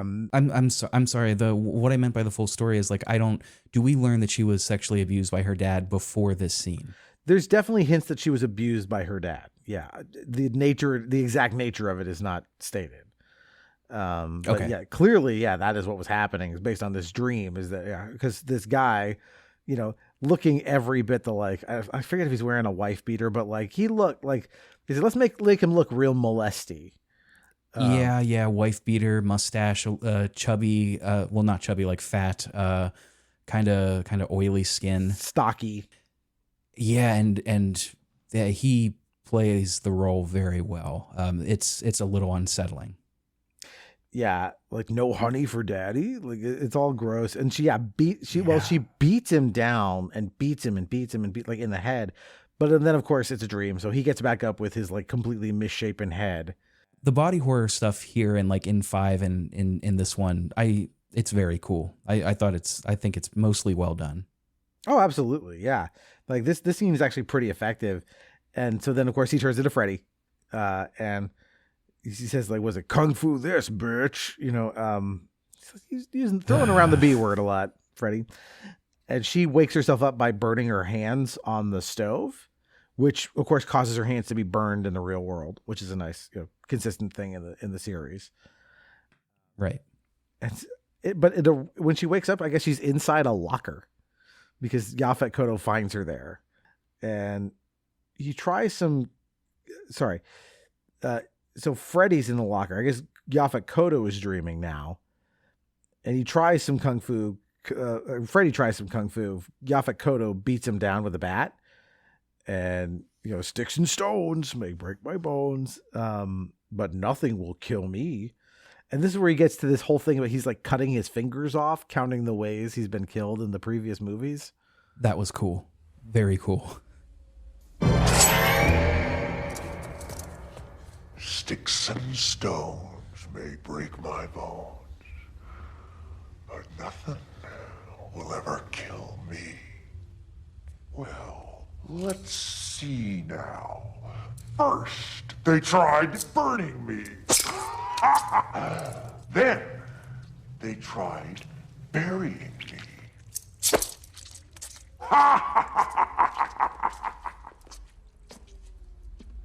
But this is my favorite.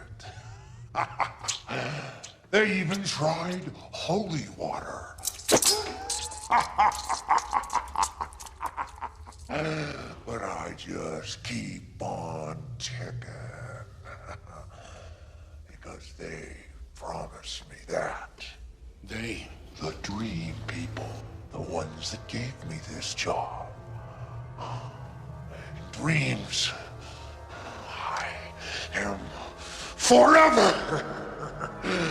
Too bad you're not. Yeah, we've seen this before. I think it goes all the way back to the first one. We has this like green blood. Yeah. I do like this as he's chopping off his fingers. Like he I can't remember what he says for the middle finger, but he makes a big show out of it. And he's like, oh, and then check this out. You know, flips off the camera. Then they tried whatever they did. Holy water. Yeah, was it holy water? Holy water, yeah. And this is the first time he mentions the dream people gave him this job. Okay, so remember whenever I said I was conflicted about the background on Freddy and like how part of it I liked it? This I think is objectively bad. This should have been cut in the editor's room. This should have never made it to the film. This whole thing of the dream people, this should not have been. Yeah, I think they wanted to try and give an explanation for like why him? Why does he get to come back and kill kids, right? It's like the answer is he's a ghost with unfinished business and he's angry. Like that's enough. Yeah, and like why over-explain now? You didn't over-explain the weird dreamy Twin Peaks town. Why you don't over-explain like the surreal, like sometimes it's a dream, sometimes it's not, sometimes it's a dream within a dream. Why choose to over-explain this now just to give an origin story? Well, it sucks so much. I think it ties into the last act of the movie where we go into 3D. It's probably why. Somebody said, let's do something in 3D. And so they had to come up with a reason to make that happen. You know, fun fact, I sent you this picture, but I watched this on my CRT. Mm-hmm. And the DVD set that I have has 3D glasses in it. I didn't do it, but I could have. Yeah, I don't think I've ever. Well, actually, let me think about that. At one point, I had like a 3D TV back when those were like popular, and I can't remember if I watched this and actually put on the glasses to do it. Like, it was a weird trend that for some reason took root for a bit of the later half of the aughts. So, yeah, I thought I did though. I just can't remember. Anyway, I forget who is it who figures it. I think it's Maggie. But the idea is we can't kill him in a dream, but we can pull him out, and he's in the real world and we can kill him. This is literally the same idea from Nightmare 1. Yes. I don't quite remember. Yeah, that's the whole plan. It's mostly sound logic. I mean, that's the whole plan, is they figure out, hey, you can pull things from the dream world into the real world, which is like, that could fuck up the economy pretty good. If everyone's out there doing a dream of a suitcase full of $1 billion. Why didn't I think of that? Yeah. Brilliant. So, but anyway, that's the plan. And they're like, hold on, you got to use these 3D glasses in the dream. It's absolutely insanity that like they have to have this diegetic reason for her to put on 3D glasses. And I think they only put it in there to signal to the viewer without like giving a big like sign on the movie to like put them on. Cause like the way she puts them on is so deliberate and so focused in the camera that it's like, okay. Come on now, and when she takes it off too, kind of same deal. Okay. Yeah, they wanted to try and make this diegetic as opposed to like having a chyron come on and says, "Put your glasses on now" or something. But honestly, that probably would have been a little smoother than having the character go, because like they have to try and make this make sense in the dialogue. That Yaphet Kotto's like, "Here, take these. You'll need them." Like, where did you cook this up? Why do you have 3D glasses just lying around? Why can't they be any glasses? It's a dream. It's whatever. It's an excuse to get us, the audience, to wear 3D glasses for this sequence. So she goes to sleep. She enters the dream. She puts them on. And we go through the dream demon door from the poster in Yaphet Kotto's office and into Freddy's brain, which is like this. I don't know how to describe this. It looks like something out of like Pee-wee's Playhouse. Like it's just all like blinking lights, like I guess meant to symbolize neurons, and then these like weird but it doesn't look like a brain. It's just like kind of 3D printed nonsense. Yeah, I don't know. This whole last sequence is just I'm not really a fan of it at all. Like I do think it's cool what we're about to see, like with why he is how he is.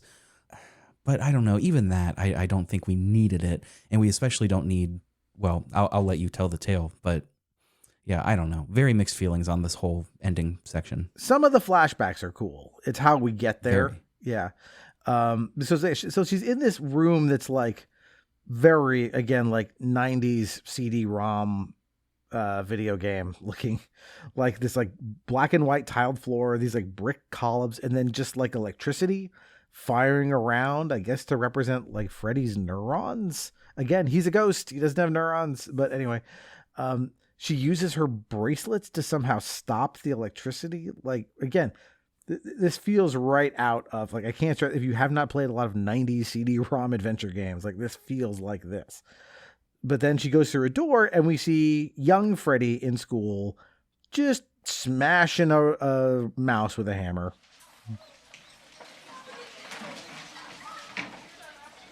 I'm in his memories.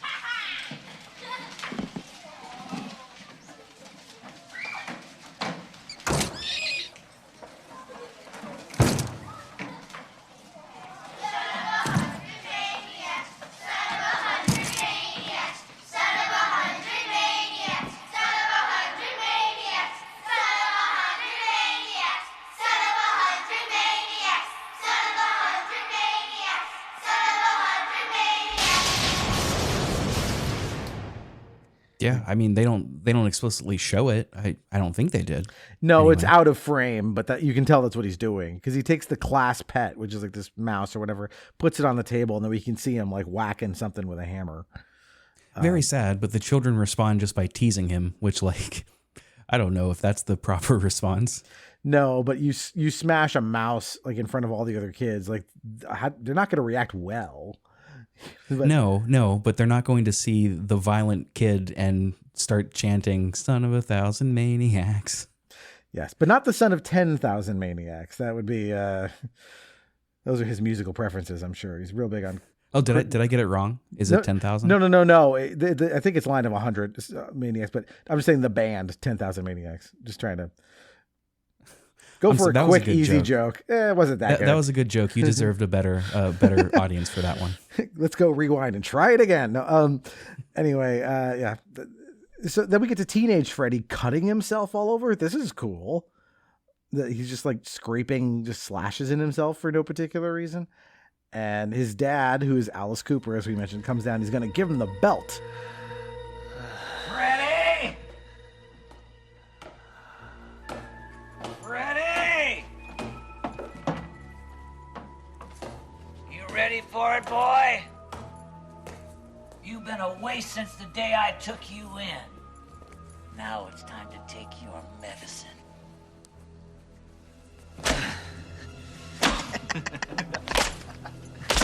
Thank you, sir. May I have another?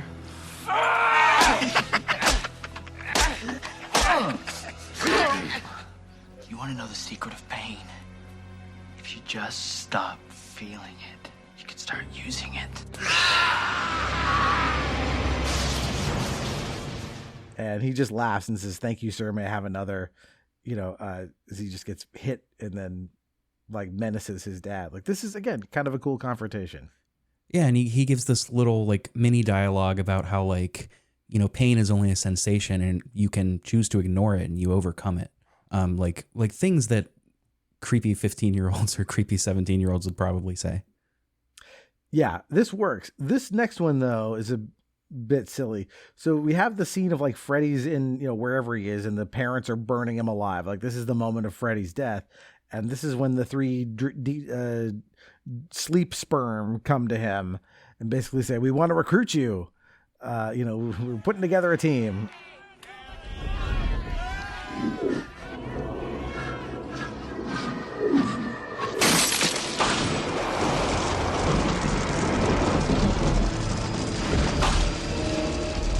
Freddy, we know what you want. I want it all! Of course you do. Then open up. And you shall be forever. Yeah, I forget what he says. He says something like, his like reaction is so over the top of like, yes, really silly. Yeah, this should have just been cut. Even the way he refers to them when he first mentions them, I'm pretty sure he does call them the Dream People. Like, what kind of children's campfire story is this? It stinks, man. It's just very underdeveloped and like it just feels like, again, tacked onto the mythos. Yeah, it's weird. Yeah. How can we end this series and give a background quick enough? Yeah, we didn't need it, especially given the way this is about to wrap up. So yeah, we watch Maggie watch her young self watch her Freddy kill her mother, and he says, "You won't tell, will you? But you did tell." Apparently, this was she somehow revealed to the world that her father was the murderer. Yeah, that's how the clue or whatever that broke the investigation. And so they fight. They grapple. He tries to resist. He like grabs things and like stretches his arms and stuff. Like, again, kind of dreamy stuff. And she wakes up, but Freddy is not like in her arms. But as we'll find out, he is in the real world. Mm-hmm.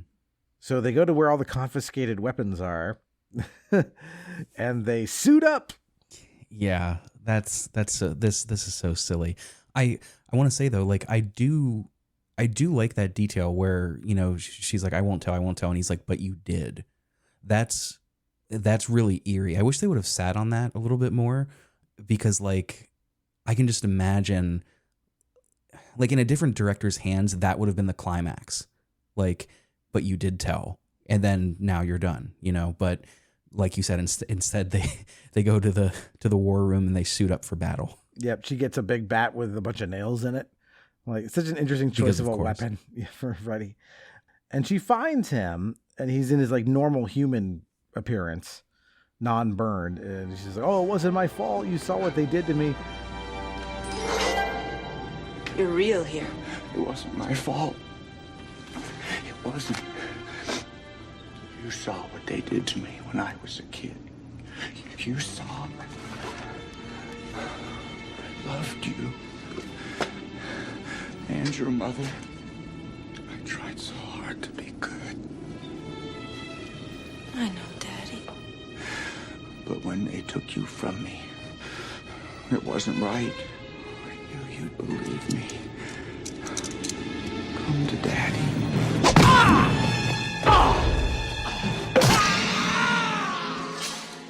Obviously bullshit. She knocks the glove off of him and she picks it up. And then Freddy's on the ceiling doing like Jeff Goldblum in The Fly, crawling around. And he drops down and like tries to choke her. She headbutts him. She bites his nose. There's a lot of back and forth, like grappling, until like she gets the glove back, and we get a lot of this like dialogue of like, yeah, it feels good to wear it, doesn't it? Like father like daughter or whatever he says. But it's like, is that what she wants? I don't think they've established that as an arc. No, it's an interesting thought, and it would have been a cool avenue to explore, but it wasn't set up in any way that like, you could have done it such that like, she has these impulses and she doesn't know why. But no, this is just like, we got to get him saying some kind of creepy stuff towards the end. Yeah. And so instead what she does is she just takes the glove and jams it into Freddy's stomach, creating a wound. And then she looks over at her allies who toss her Spencer's old pipe bomb that he made. And she puts that into Freddy's stomach. And Freddy goes, kids. Kaboom. Bugs Bunny. The whole thing's Bugs Bunny. Go ahead. Put it on. It's in your blood.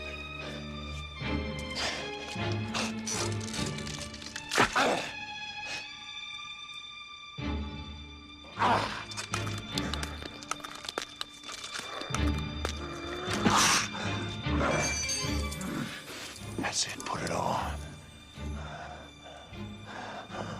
Feels good, doesn't it? Come on. Let your daddy show you how to use it.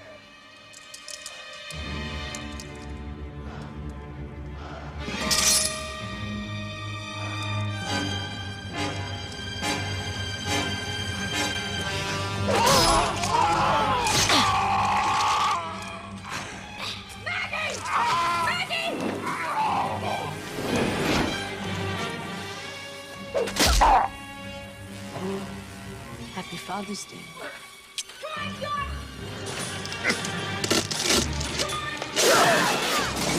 Hurry! Let's get out of here! Come on!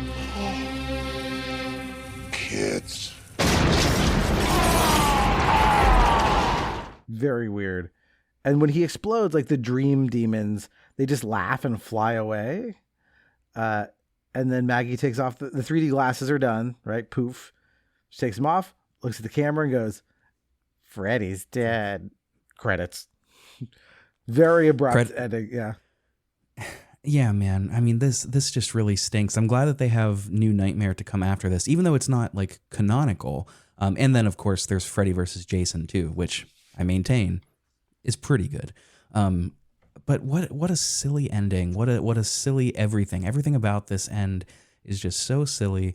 I was kind of checked out before this just because like, I mean, I don't know. The direction that they took this series after, well, I thought after 5 or after 4, but I guess they were doing this in 3 and 4. What you said, I just don't. I know they were trying to be different from like Jason and Michael Myers that were like the other two of the big three, more serious, more foreboding. But like they found the line and they trampled on it so hard that it just, I don't know how anybody could have taken this seriously. Like he wasn't scary at all. Yeah. I mean, there's definitely a charm to this. It's just not a scary charm. Like it's just weird, It's not even a charm that you find in another camp, like Evil Dead is the classic example. Or even more recent ones like Tucker and Dale versus Evil. Like there's a campiness to that doesn't feel so overwrought and wrung out that this does. And I think it's because the others have a confidence in it. They don't have a confidence in it here. They have to call your attention to it every time they want to do something meta. Like they have to have a close-up of Freddy going, huh, kids. They have to have Freddy looking at the camera and like wiping the sweat off his brow. They're just, it doesn't seem like they're confident in their decisions, and that leads to perversely an overconfidence that makes them seem silly. Well, it's interesting because this really is kind of the last gasp of these types of movies for a while. Like the 90s, just, horror changed. You started getting you still had a lot of like very serious stuff. You had like Signs of the Lambs coming out, 91, a lot more serial killer things, but these like slasher things just went poof until Scream came along. And even Scream was very meta in the way it, treated this stuff. Right. Scream is cool and scary in some ways, but it's also very much like just yammering at you, going like, see, we're breaking the mold. We know all the rules and we're going to call them out. Like, it's a cool movie, but it's not sincere. It's not playing it straight. And I don't think this has ever really slasher movies have never really come back. Not the way we haven't had like a new slasher character. There's like Jigsaw, but it's not this. It's a different species of horror movie. So like this really, Freddy's dead, and so is this genre for the most part. This is kind of the end of the 80s slasher thing. And like, I loved it. It's fun. It's a great thing to revisit, but I don't know that anyone's figured out how to do it anew. Maybe I Know What You Did Last Summer, but again, still very, very much, more referential than being, its own new thing. It's interesting you bring up Scream. I'm trying to think of why I think that lands the tone so much better, even though it's also still quite silly. And it has nothing to do with the meta aspects. I think it's because like... It also is more sensible as a movie. I mean, this is coming apart at the seams. That's true. But I think part of it might be, and I might be totally off base with this, I'm really not good at talking about movies. I mean, I'm just especially doing it on the spot. But I think it might be because like when Freddy does these funny gags, they're for the audience's sake and like the characters don't react at all. But when Ghostface, does his one-liners or meta commentary, the people in the universe just are kind of like, I'm sorry, what did you say? Like that's, you're freaking me out, dude. Does that make any sense at all? Am I totally off base with that? Yeah, you're talking about the world being cohesive. Like people react to what Ghostface does in the way you would expect people to react to something like that. Here, like, again, this is just a setup for Freddy to be silly. Mm-hmm. But that said, as we're recording this, this will come out in October. On October 31st of this year, Robert Englund is going to get his star on the Walk of Fame. And deservedly so. Nice that he gets it on Halloween. I saw that. Yeah, I'm so happy for him. Yeah, and he was great. By the way, if you're a fan of Stranger Things, he has a really nice turn in season 4, which is each season of that show is kind of slightly inspired by a movie or a particular group of movies. And season 4 of Stranger Things is very much, you can see, inspired by Nightmare on Elm Street. And so to bring him in as this character is really great. He turns in a wonderful performance. So he's just a very charming actor. He's got there's so much charisma that this guy oozes that like it's one of the reasons that remake with Jackie Earle Haley just didn't work. Which is like even in the scarier iterations of Freddy, that charisma is there. And that just wasn't there in the 2010 version. Yeah, they also sort of reworked his backstory to be more pedophilia, which is, I mean, if you're going to do that, you have to really be careful playing with that live ammo. And I just don't think they were competent to do it. No. And that's what I think we talked about this last year when we talked about the original, that like Wes Craven, like, deliberately went out of his way to say, like, no, we're not going to say that Freddy was a pedophile. He murdered children, but we're not going to have a sexual like component to that. And I think it worked out. Obviously, the character would not have survived with, you couldn't be rooting for Freddy that pedophile with the hilarious one-liners. Like you couldn't root for that or, vote for it. Anyway, like you couldn't make that a character, even as a villain. I think the audience would be sort of just like, ugh, I don't wanna. And so that was a bummer for that remake, because I thought like actually the best idea they had was like, what if he was wrongly murdered and he didn't actually do it? And then they pulled that punch. Like, no, actually he did do it. He molested a bunch of kids. You're like, oh, well, he did it even worse than you thought he did. Yeah, that's not.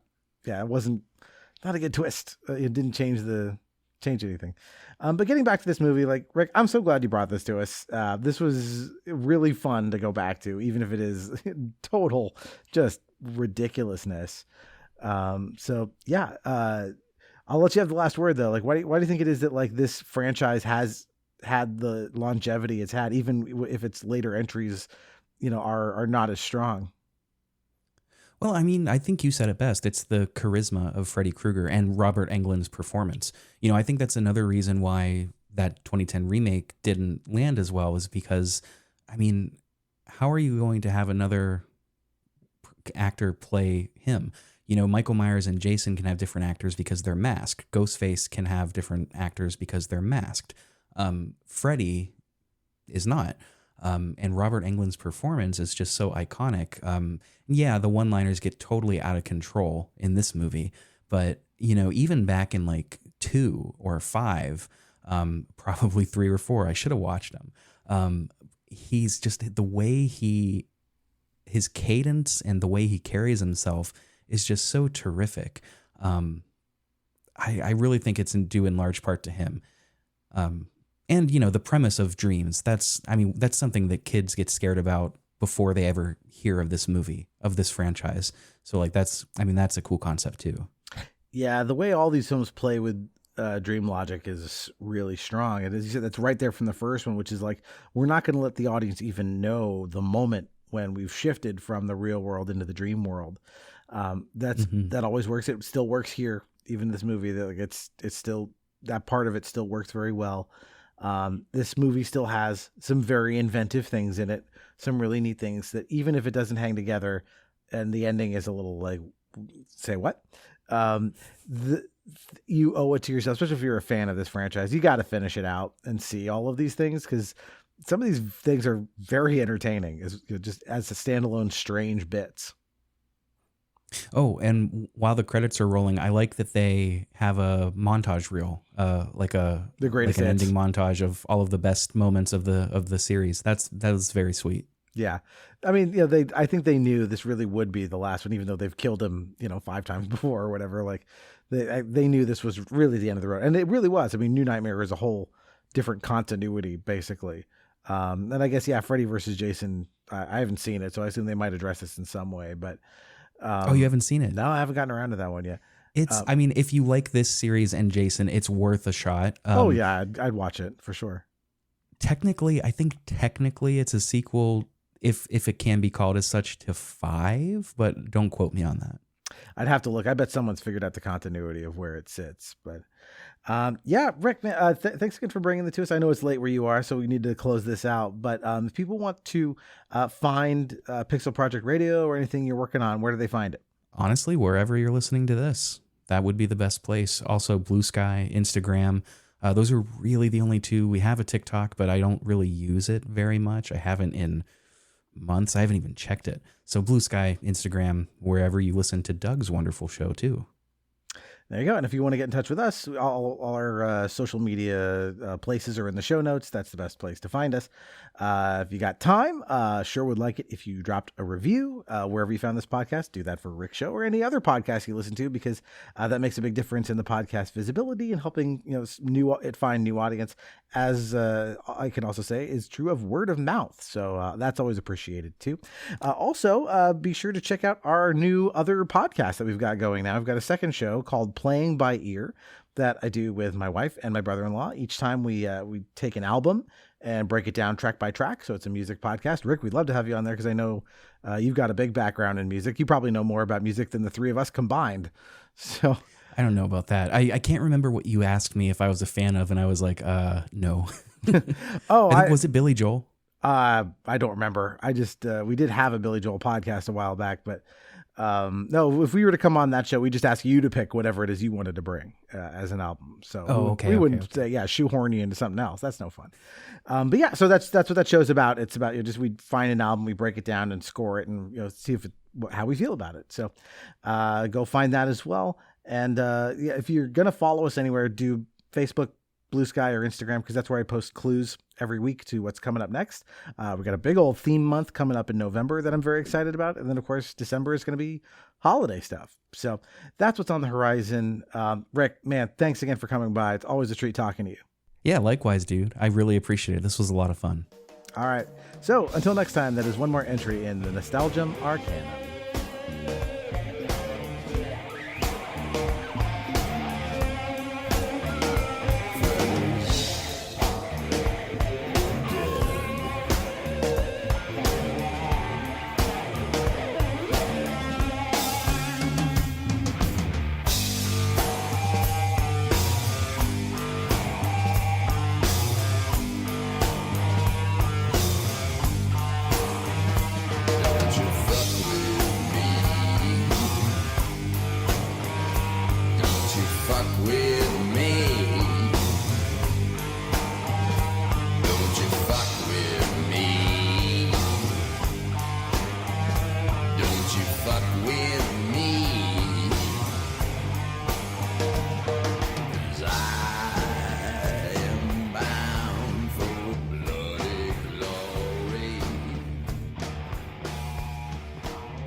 Willie's gone for good.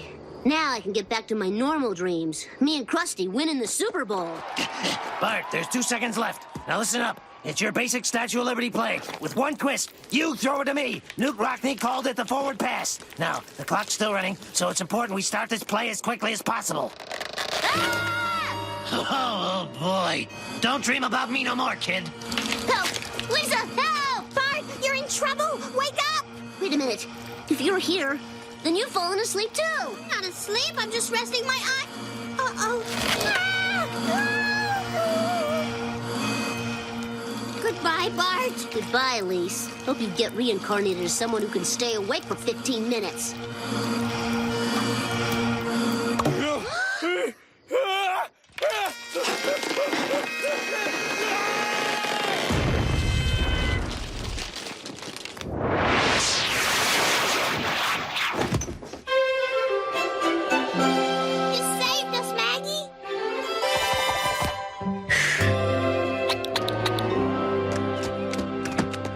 No, Bart. Something tells me Willie's still out there, and that he could come back any time in any form and kill us in ways we can't even imagine.